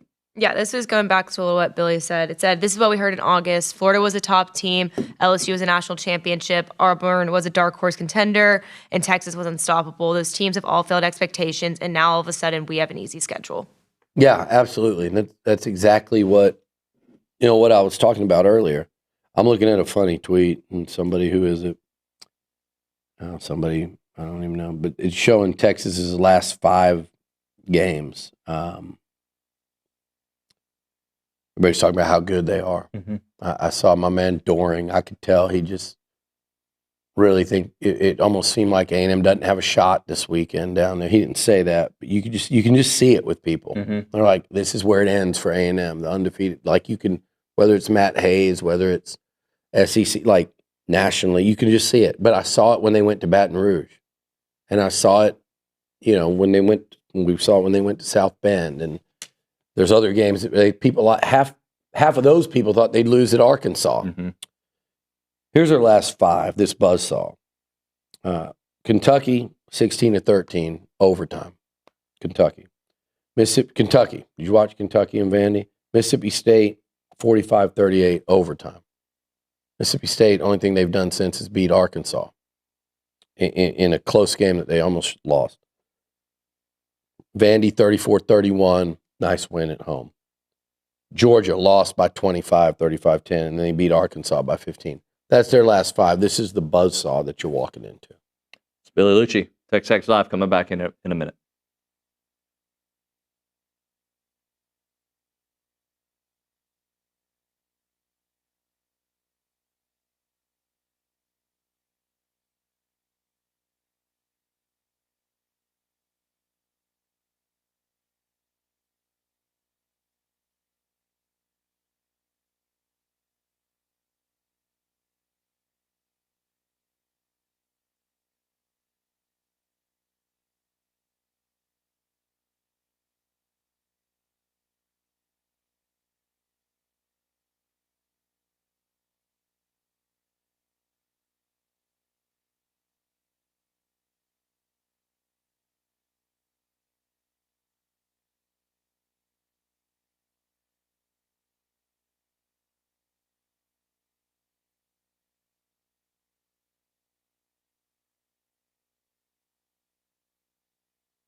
We're back here on TexAgs Live. We're presented by David Gardner's Jewelers, Rollo Insurance Studio.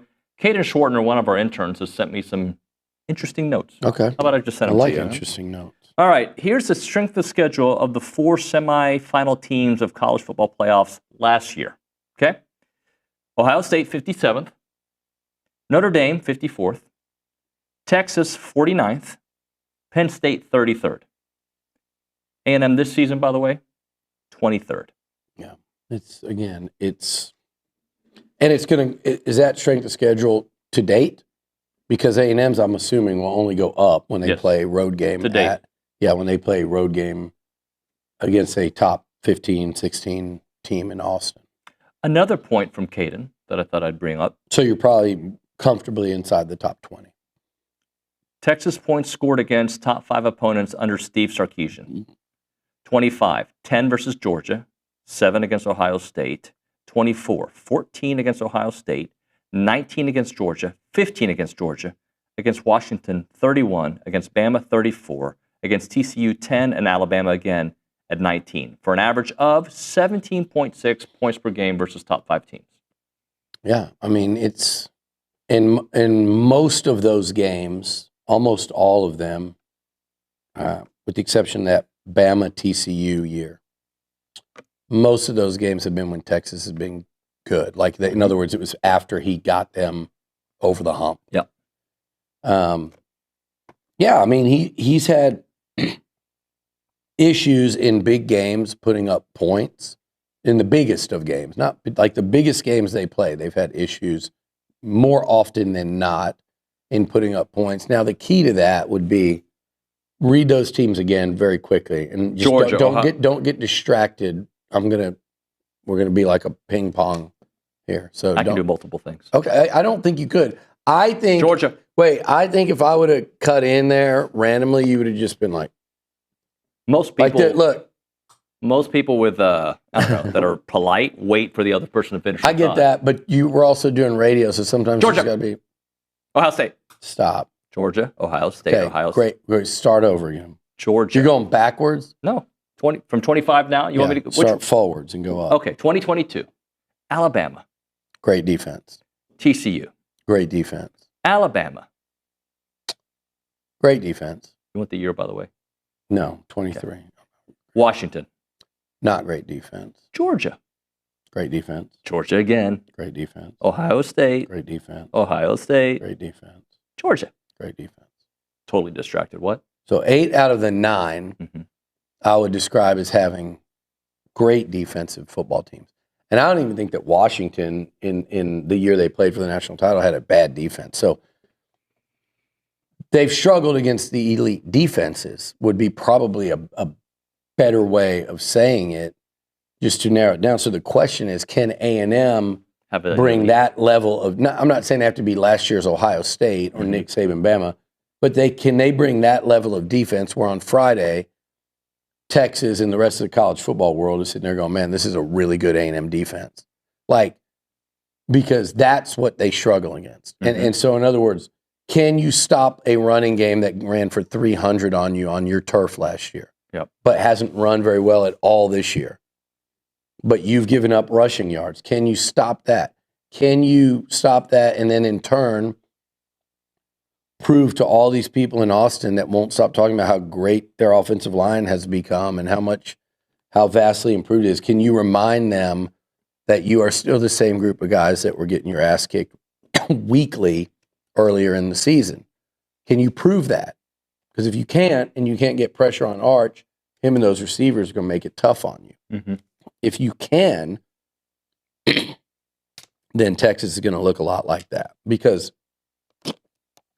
I think the common thread when you look at the TCU team that played for the Natty, when you look at Bama, when you look at Georgia, you look at Ohio State, what they did was they got after Quinn Ewers, they've gotten after Arch Manning. And when that happens, those guys, both of them have struggled. The difference in them with a clean pocket and time versus not, it's night and day. And I know Arch can scramble.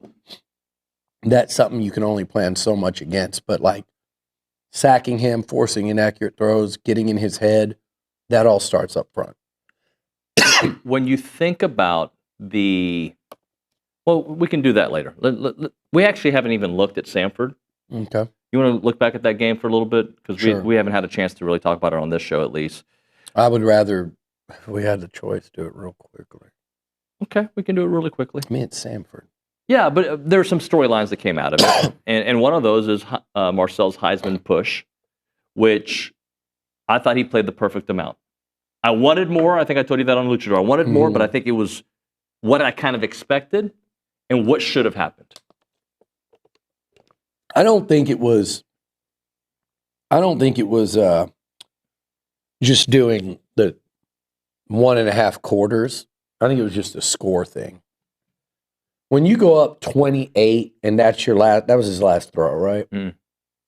Right? Yeah. When you go up 28 and your last throw is a, what was it, 38, 40-yard touchdown pass, perfect throw, highlight reel throw to Ashton Bethel-Roman. I think it was a 58-yarder. Was it 58? Yeah. Okay. When you throw a bomb for a touchdown. God, I hope I'm not wrong. I think you're wrong, but was he wrong? 58-yard touchdown from Mark. It says right here. 50. No, you're wrong. Stats are wrong. No. Yeah, 58. Okay. So I'm right or wrong? You're right. Okay. David's right. 58, it was 38 was last week against South Carolina. And Amari had the touchdown to put him up 28-0. Yep. No. Yeah. Okay. So he did come back in. Mm-hmm. Did he come back in? That was just his last throw. Now, see, this is why I don't want to talk about that's. But let's just keep it where I was right. Let's focus on where I was right. 58-yard touchdown. 58-yard touchdown pass, yes. And you're up 28-0. Get him out of the game. It's not. He had 3 touchdown passes. In 4 drives. It's not necessary to leave him out there. It's not like you don't want to get him hurt. I think he may have come out when it was 21-0 even. But yep. Whatever. Maybe I would have left him in one more drive, but he almost threw a pick. What if he would have thrown a pick and people would have said, highlighted that? It just, but the number one concern was this, if you're Mike Elko, and it ends here. Forget the score, forget the stats, and I think getting him 3 touchdowns it was good. Like, okay, had it not been that way, I think he stays in a little longer. Get him out of the damn game. He got tackled by his face mask once. Mm-hmm. He ran, scrambled up the middle because it's just, you can't teach him not to. Mm-hmm. He scrambled up the middle for about 4 yards, kind of got pinballed around a little bit. If that guy got hurt in a 21 or 28 or 35-0 game against Samford, 1-10 Samford, a week before playing Texas and 2 weeks before the SEC championship game, and in the middle of a Heisman campaign, in the middle of an undefeated season, that would have been the worst coaching malpractice you've ever seen. Mike Elko he would not ever have done this, but in his head is probably like, why am I even playing this guy today? But you have to for just continuity and rhythm purposes. Yep. But the reality is, why would I play any of my starters? And I heard there were a couple guys that wanted to play that didn't because they were banged up. But they were close to being, and they just wanted to go out there and play football and probably put up numbers and have fun. But you got to have guys healthy, and you have. If Marcel Reed would have gotten twisted up, had he somebody's playing. Hero ball hit him late. Let me ask you this. The one game Marcel got injured in, what game was that? Was that Utah State? Yeah, it was Utah State. And it was because some guy just decided to dogpile him with all his weight right on him to where if you knew, you would know that how much pain he was in for that Notre Dame game and how much of that game was in question during the week. Not that he was going to play, but could he take a hit? What would one hit do to him? The first day or two of practice was difficult to throw it. It was to his left side, not his right, fortunately, or he wouldn't have been able to play in that game. And the hits he took against Notre Dame, and Marcel Reed's jersey was cut off after that game because it wasn't pulled off. You know, your arms, like that dude played through a lot of pain and was, and he was always going to play because he was tough and because, again, it wasn't the throwing side. But there was a world in which he might not have been able to practice very much that week. Now, Marcel's tough, and he did. Had he not, do you think he could have gone into South Bend without practicing and thrown for 400, and they'd lose that game? Right. And then articles like this one go, well, yeah, they lost the toughest test they had, and then they got an easy SEC draw. It carries a lot more weight than it does with that Notre Dame win. My point of all this is he got hurt against Utah State. One of the two worst teams Texas A&M's played this year. So would you or would you not get him the hell out of the game as soon as possible? And people talking about the Heisman, my contention would be, I know what you're going to say. Throw for 350 yards and 6 touchdowns, and those numbers go into the season stat total that everyone's going to put on the screen and compare. You're not wrong in that. Where you're wrong is how much more football he had to play in that game to get there. And again, that's several more dropbacks. That's a potential scramble. It can happen on any play. Why on God's green earth would you do that against that team on that day with what's coming up? It makes zero sense. And by the way, he ain't winning the damn Heisman Trophy against Samford. If he's going to win it, he's going to win it Friday night in Austin and the following Saturday in Atlanta. Yeah, I agree. And it also allowed you to play 3 other quarterbacks who had no experience this year, that's right? a great for the point. most part. Mm-hmm. They played almost a full game with your backup. Yeah. Well, and then it allowed, like, not just the quarterback position, but Tiger Ryan got some really good looks, right? Mm-hmm. That allowed you to use him. You didn't have to use Ruben. You didn't, Hey, here's another thing. Backup linemen. Yeah. You're not going to put backup linemen in there with Marcel, so it gave them an opportunity to play as well.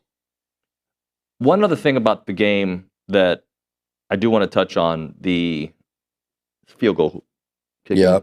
It's very worrisome when you're thinking about the big picture overall. And look, Zirkle bounced back after he missed. He hit the next 2. But there's been way too many missed field goals this year.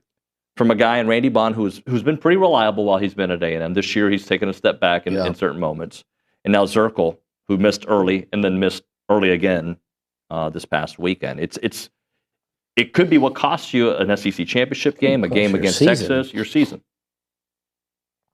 Because the games are going to be close football games moving forward. I doubt there's going to be a blowout win for A&M at any point along the way, barring maybe being a 5 seed, playing, the group of 5 here at home. But I doubt there's going to be a comfortable blowout win from here on out. I mean, there might be one where you're up a touchdown and you add one late and pull away and win by double digits. Yeah, but I'm saying these games are about to get really close, really competitive. They already have. But it is a major concern. It's gotten more and more of a concern because it never went away. I thought Randy Bond was who Randy Bond is, which is really accurate inside of like 45. Yeah. And then beyond that, you're flip a coin.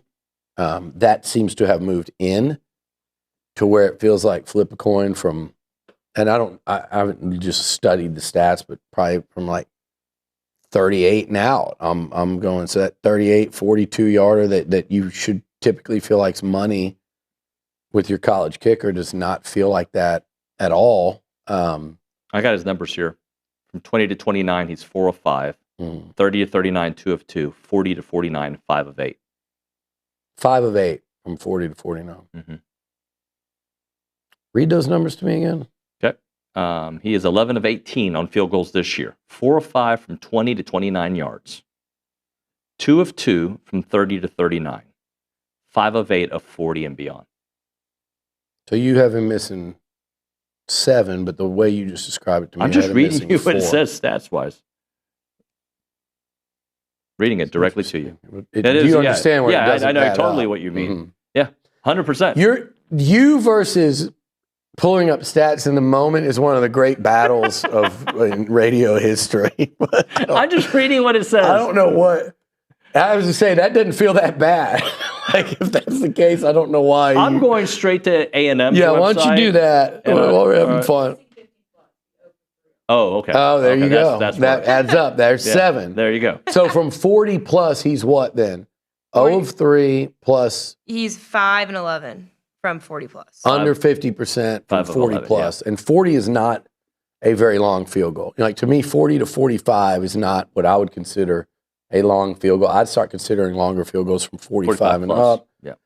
Listen, my thing with Randy Bond is right now, it's tough to feel confident with him trotting out there. But what I would say when it's he and Zirkel, it would be tough, man.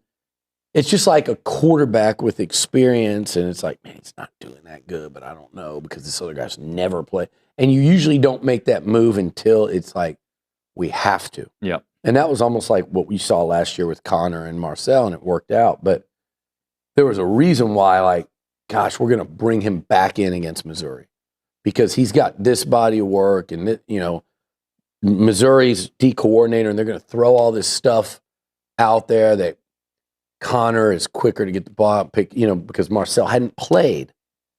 And then you did it against LSU, and finally you got desperate and said, we have to do this. So the question is, are you that desperate? But they practice all week too, David. So like they're watching these guys kick in practice. And if they hadn't put Zirkel in until then, there's clearly not, because that is the one thing you could just go every day and go, you guys line up and kick. Yeah. It's a lot easier to evaluate than say, hey, go in there on the O-line amongst 5 people, or go in there on the D-line, and I want to compare you to another guy that's in there, and maybe going up against a different caliber of player, or maybe the offense is tired. It's not, this is just apples to apples. You're kicking the same distance, the same kicks. How did you do? And so I don't think I can't imagine that Zirkel's done much better, or he would have probably been in for Bond sooner. So it's a concern. If I'm sitting there as a coach, I have to think, though, why don't you look up Randy Bond's career numbers? Ella, not David. Yeah, thank you. This is career statistics. I see the pressure on her. She's like, oh no, everybody's watching. Trust me, the bar is set low. Don't feel any pressure. There's a little pressure when you got to do it on the fly. What? Career, his numbers, just from overall, total kicks. I got it right here. Okay, you go. Go ahead. All right. I just want a total number. Okay, career. Somebody has to do math for me. Yeah, all right. Caden Shortner, he's really fast. They don't have career. Why are you looking that up? You went back to the same crappy one from last time that misled you. Yeah. Go to Aggie Athletic or 12man.com. It doesn't have the career here.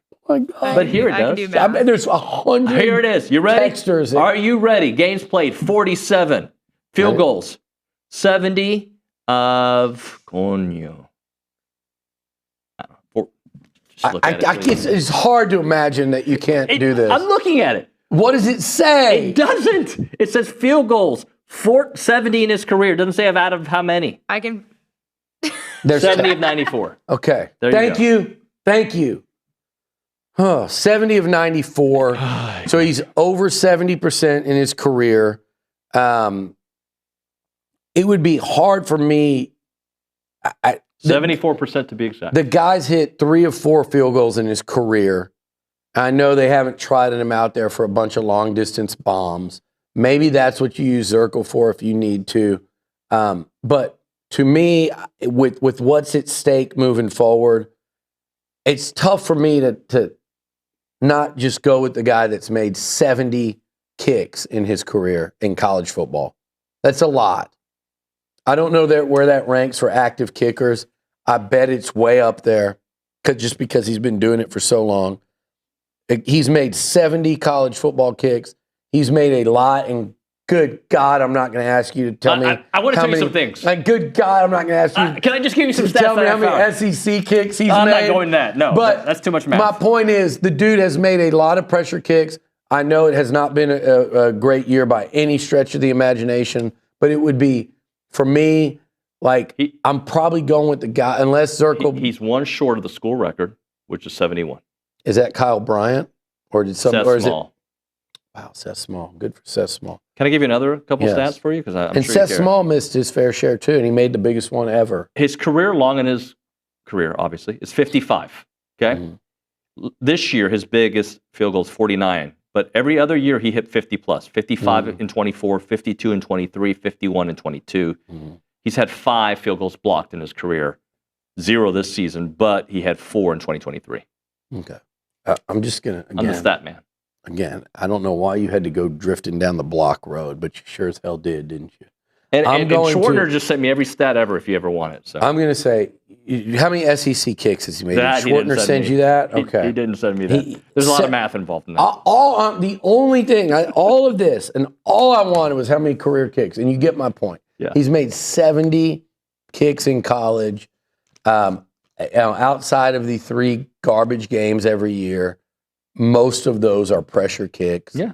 We saw him drill 2 very high pressure kicks earlier this season, up at Notre Dame on the road. He's got it in him, and I don't know what's going on. I know there are some limitations, like in leg. He doesn't have the leg of a Randy Bullock or a Seth Small, but if you look right now, like it's not what you want.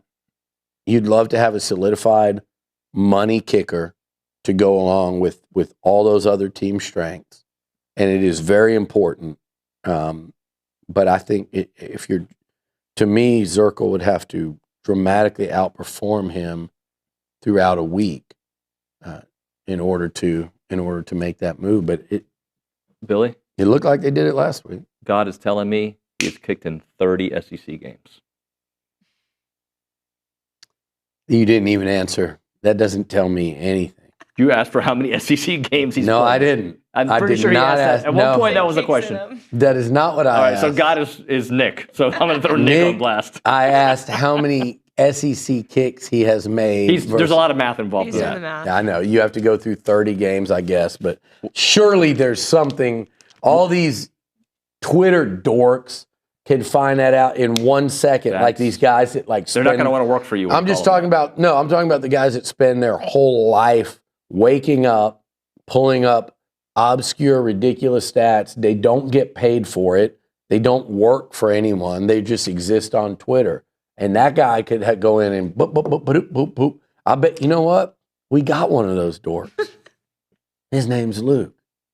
And he's really good at it. He might be able to pull that up in no time. Well, if he showed up. I don't know if Well, that's fair. He's an absentee dork. I'm sure he's here somewhere. He's an absentee mustache. When we come back, more math. We'll use Pythagorean's theorem and pi and everything else. I just need you to be able to Google.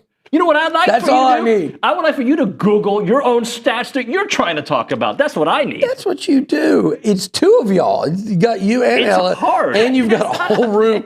You've got a whole room in back. Look at the engineer back there. He's working hard on these stats. This is what for you. I mean by like we lack efficiency around here. Like there's 8 people back there. You know what would be nice? What would, if you joined us he raised his hand. What If you joined us for the pre-show meeting that we have every day, you could have asked for us for this stat, and we would, bam, Johnny on the spot. But when you do it in the middle of a segment, you don't ever see Charlie Steiner back in the day at ESPN mid-segment. Hold on, give me that stat, please.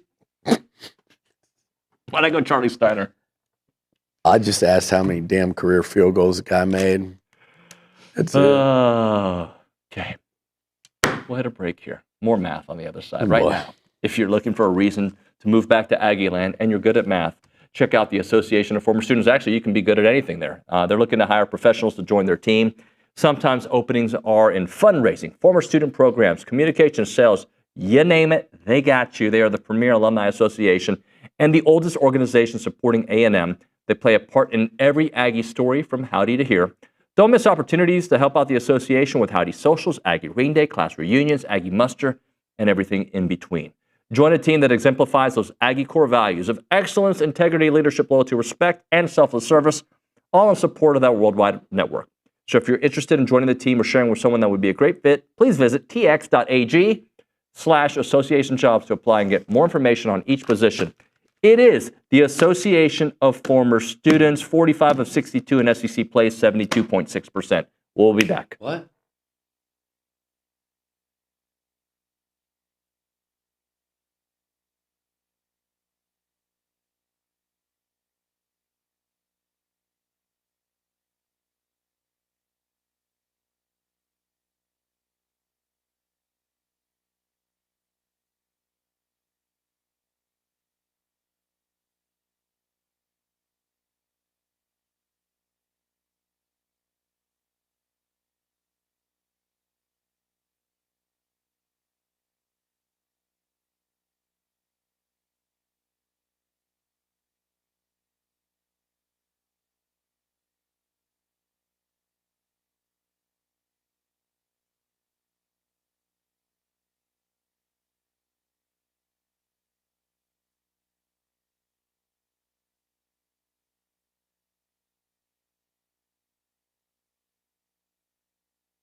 And we are back here on the Stat Show, TexAgs Live, presented by David Gardner's Jewelers, Rollo Insurance Studio. Hondo on the TexAgs Premium chat says the SEC average for long field goals, 40-plus yards, typically falls in the mid-50s range based on recent seasons, 40 to 49 yards. SEC kickers average about 55 to 60% success. The average on 50-plus yards drops to roughly 45 to 50%. That is based on SECSports.com. In comparison to Randy Bond, 58% from 40 to 49 yards. And 50-plus yards, 57%. There you go. A lot of numbers there. Ella Ryan, I understand. Would it bother you if I told you I didn't? I knew you weren't listening. You're on your phone. I know that. Yeah, you were doing work. It's fine. He's made how many kicks in 40-plus SEC field goals? Is that what I heard? Bonds, please. I don't have those stats. From the shot line? Yeah. No. From Randy Bond in the SEC and beyond. That's Caden. Caden just said it. What was it? 40 to 49, he's 19 of 33. 50-plus, he's 8 of 14, Billy. Not what I asked, but thank you. Jesus.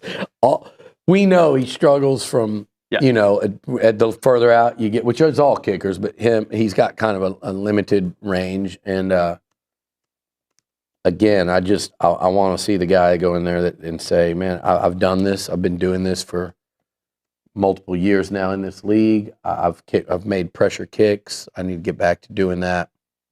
I know it's not optimal at all, like this time of year with what's at stake, and it is something to watch. And by the way, it's something that Mike Elko is going to factor in his fourth down decision making, and it just is what it is. Like when you think, man, I'm in that, and he's been. But by the way, let me also say.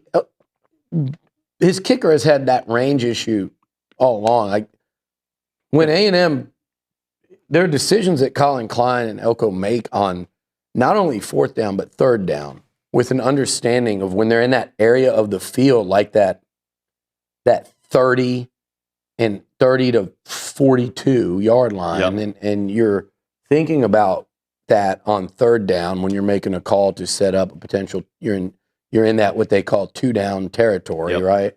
You're calling two plays to try to get the first. You're thinking ahead. So they've been doing that. I don't think that's anything new. I think though, maybe they'll be a little more apt to go for it. Again, that's not optimal though. Optimal would be, Bond. In that whole operation, it's never just a kicker, but Bond making his kicks. And I think right now it's clear that there's just not a lot of confidence in that room. All right, let's do one more stat because I know you asked Ella to look up some stats. So this time I know she has it. Ella, what do you have? He was just asking for Arch Manning's passing yards against Sam Houston, and it was 309. 309 yards passing. Actually, that was for my own personal use because I was dealing with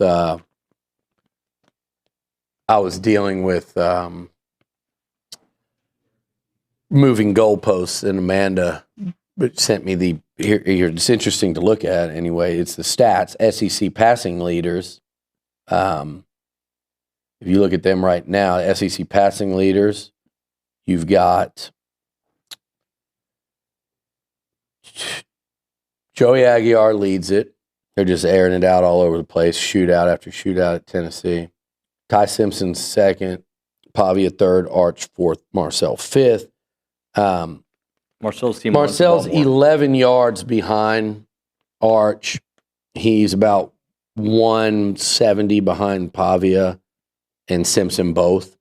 I made the joke back to her saying, maybe A&M should have left Marcel Reed in for a whole half, and he would have been probably another 150 yards. He would have been right there with Pavia at third. So I was joking about it, and I said they need to leave him in to throw for 12 more yards so he could have passed Arch. That was the joke. But her point was just say that Arch has gotten better throughout the year. It wasn't he has gotten better. It wasn't a dog on Marcel, but also A&M runs the ball more than they do, and that affects stats as well. Yeah, A&M's running the ball really well. Passing yards is not what defines Marcel Reed. Their stats are very similar, by the way. Like it's almost like you have to it's almost like you have to, if you're doing passing yards, or I mean, their statistics, you have to start parsing like who did what in which game. Yep. And that's not against Arch Manning. The only thing that has to do, did you do a wrist flap? Yeah, I did, because Bucky McMillan. Okay. Oh, no. I'd like to come back to this when we do, save that stat because it's interesting. We're talking two things. Marcel versus Arch is relevant this week, but it's also not relevant when you're talking about the Heisman race. And I want to talk about what numbers and what things matter when it comes to judging Marcel Reed versus names like Pavia, Sayin, and Mendoza. Wrote down some notes. All right, we'll hit a break. When we come back, Bucky McMillan on the program. Right now, if you're looking for real peace of mind when it comes to your money, check out Aggie-owned Paragon Financial Advisors. They're an independent fiduciary serving clients all across Texas. No sales pitches, no commissions, just honest financial planning and investment management. And what really sets them apart is the 9 CFPs, the CFA, and the CPA all on staff. They take their credentials seriously, and they work tirelessly to help you build a future that you can feel good about. Go to paragon-adv.com or give them a call, 979-693-3907 to schedule your free consultation today. It is Paragon Financial Advisors. Integrity, expertise, and trust. Paragon Financial Advisors.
We're back here on TexAgs Live. We're presented by David Gardner's Jewelers, Rollo Insurance Studio. Let's go to the Bucky's Catering and Bartending Hotline. We got to see some Bucky ball on Friday night, a 109-68 victory. Record-breaking 18 threes, 32 assists, only 8 turnovers. And with that, we talked to Bucky McMillan here. Bucky, can you hear me, Buck? Hey, guys. Can you hear me? Yeah. Hey, Bucky, I want to start off with some comedy almost today. We're having a discussion here. Apparently, in the first hour, Olin Buchanan told Nuño he once made 30 consecutive free throws. And there's a lot of skepticism here at the desk. Do you think that's a true story or not, having seen or met Olin? I want to say true, and I'm going to say true. He kind of looks like he might be a little closet baller. I'm thinking, you know what? You might have got me when you started to say that, because I'm like, you know what? Small town East Texas, they probably really drill fundamentals. French Lick, Indiana? Yeah, No. like you're not getting on the court until you make 30 free throws in a row. So yeah, probably accurate. As we talk, speaking of free throws, I know we're going to talk about both games, but earlier in the week, free throws, when you have a guy on the other team get as hot as we saw down the stretch there, how proud were you of seeing your guys literally go to the free throw line with ice in their veins down that entire stretch run? Because, that you guys avoided a wild comeback and upset because just going up to the free throw line and sinking them time after time after time. Yeah, listen, I know people you can get results oriented, but with scores sometimes. But I'm telling you that win versus Montana, based on what they did, and them making 16 of 31 threes, and then the threes they made late, you couldn't, just not going to stop those from getting off. They were such wild shots. It was a great win. People were going to be like, well, we were up by 19 with 7 minutes, and they cut it that close, and we won by 5. I don't care. It was a great win when a team does that from 3, because all the game pressure's on us. There's no game pressure on them in that spot. No doubt. And they're picked to win their league. They have won those kind of games. We're in our home gym. Hey, we watched a lead evaporate versus UCF the game before. These guys are still kind of coming together. And to see those guys step up and make free throws, I tried to point that out in the locker room to them, the positives, not the negatives of that. But it takes some courage and it takes something to you to not feel that game pressure and to just get it done. And so I was pleased with that. I was really pleased with that. I was pleased to get the win. I know Billy Kennedy came to me the other day after the game, and, he totally gets it. He says, man, that was a great win. Yeah. So people won't know that, but that was a great win. It just seemed like Murphy's Law was working against us, so I was happy to see our guys go up there calm and get it done. Well, I like, too, Bucky, is just the ability to – I sat there and was just watching as y'all – it was a competitive game for a lot of it, and then to watch you guys push out and build, obviously no one wanted it to evaporate, but again, like you said, this guy's hitting every shot under the sun. But to build that 19-point lead, to build up that lead against UCF, obviously you don't want to watch it evaporate, but we're seeing the ability to go on these runs I think that eventually are going to be put teams away type runs, and I think we're just in the early stages of seeing that. Yeah, I agree. It's putting together 40 minutes in our last game versus Manhattan. Regardless of the opponent, that was our first game of putting together 40 minutes of aggressive play. That looked like us. That was the first game, in my opinion, that looked like us in terms of the teams that I've coached in the past. It was 40 minutes of what it should look like. And, maybe UCF is 28. Maybe for Montana it was, 30 or something. Yeah. But 30 in ways. Let me just say 30 in some ways, and there's other things we got to clean up. But the Manhattan game, the body language of our team, the togetherness of them on the floor, off the floor, it didn't look like just some guys wearing some random jerseys. It looked like Texas A&M. It looked like a group of guys that were a team in that game. And, as you're early in the season with a bunch of new guys, we've had to do some things to make sure that everybody is going to be all in to Texas A&M. Mm-hmm. That's the most important thing, particularly in year one when we're establishing the culture that we want. And you felt a true team on the floor versus Manhattan, I thought, with the effort and the togetherness, regardless of the opponent. And that's got to continue every game.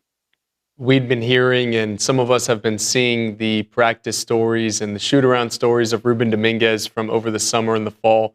Was it a sigh of relief to see him do that in a game and set the single-game record for A&M?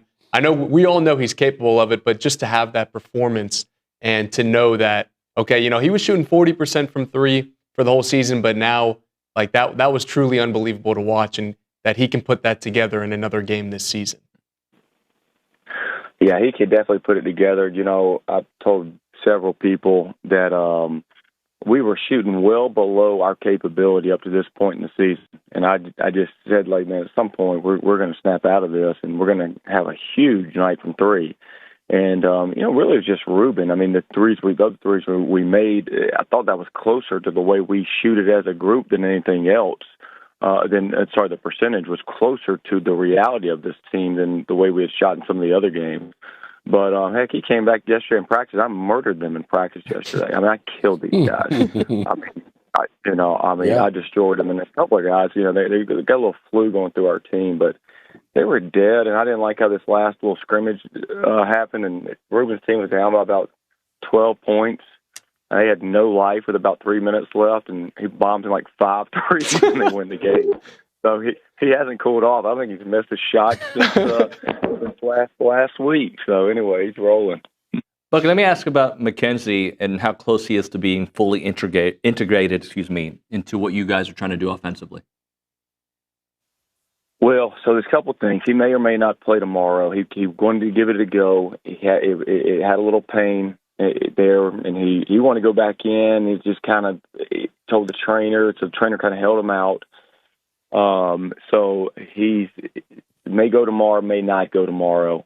But, there's being healthy enough to go, then there's being integrated back in, which is a little bit different, which is, the comfortability that you got to have to play the game with. We obviously need him out there to be at our full potential.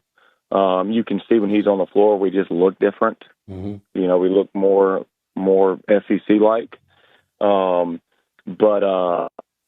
He's actually ahead of schedule even getting out there right now. So he may be out. He may not be back till Friday. It could be the following week. But when he's back, we want to give him the best chance so he can have a successful season. And obviously our team had the best chance to have a successful season and being healthy. Bucky, last thing for you, just the week look at the week. You got Mississippi Valley and obviously Florida State at the end of the week. Just talk to us about the challenges ahead. Yeah. Well, first, I mentioned we got a little sickness going on. I hope it don't affect any of our athletes. Heck, we got a bigger game to worry about in football this week. So hopefully we can stay away from everybody. Hopefully we get all our guys okay through that. We got a couple of guys dealing with it right now, but Mississippi Valley we just want to take a step the same way we played versus Manhattan in terms of that togetherness and sharing the basketball. We had a plethora of assists, obviously made a lot of threes and high energy and all that.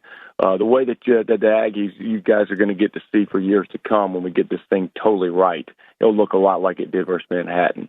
Florida State is we got a chance to have such a great week for Aggie sports, man. We could have two great wins on Friday. We could just come away on Friday and we could all be celebrating back here in College Station because Florida State, they played Florida at Florida, the 2-point game. They're a really good team this year. They've been up to this point a little bit better than we've been, but I think they've lost one game. Showed they could play with Florida, play very hard. We've been the hardest playing team in every game we played in, except the Oklahoma State game, and that wasn't because Oklahoma State played extremely hard. We just didn't come with it. But I can tell you this game, if we don't come with it versus Florida State, we don't have a chance. But we got an opportunity in front of us to have a heck of a week. And if we could get down there and play well versus Florida State and come out on the right side of that, man, we're in business. So big week, and hopefully we get everybody back healthy so we can put our best foot forward. Bucky, we appreciate it, man. Thanks so much. Happy Thanksgiving. Thanks, Bucky. Appreciate it. Bucky McMillan. That's going to be a big one, Luke. Yep, very big. That's That's a chance to kind of make up for. Chance. Is that what we do now? No, go ahead. Is that like 6, 7? It's a chance to make up for UCF. You did that, huh? That's fine. If we're doing it, just tell me. So I'll it took me like, I don't know. I feel like I caught on to the 6, 7. Like what? It was a little bit before the rest of these guys, right? Like, but you were way past. You were behind. I've totally sidetracked the conversation. I have high school kids. Come on. But we got to hit a break. With that said, the 6, it's 7 an important time. game. Yes. We'll be you back. guys ruined it.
We're back here on TexAgs Live. We're going to check in with Bucky here in a second, but that will be on the YouTube page and TexAgs.com. It won't be on Brian Broadcasting because we're going to have to get out. But Ella, did you see that somebody sent us a grok conversation about plain kefir-based protein smoothies with bananas? They sent it to the text line. I don't know. Is that what that link was? Yeah, I was like, but why? But I ask you, why did you send that?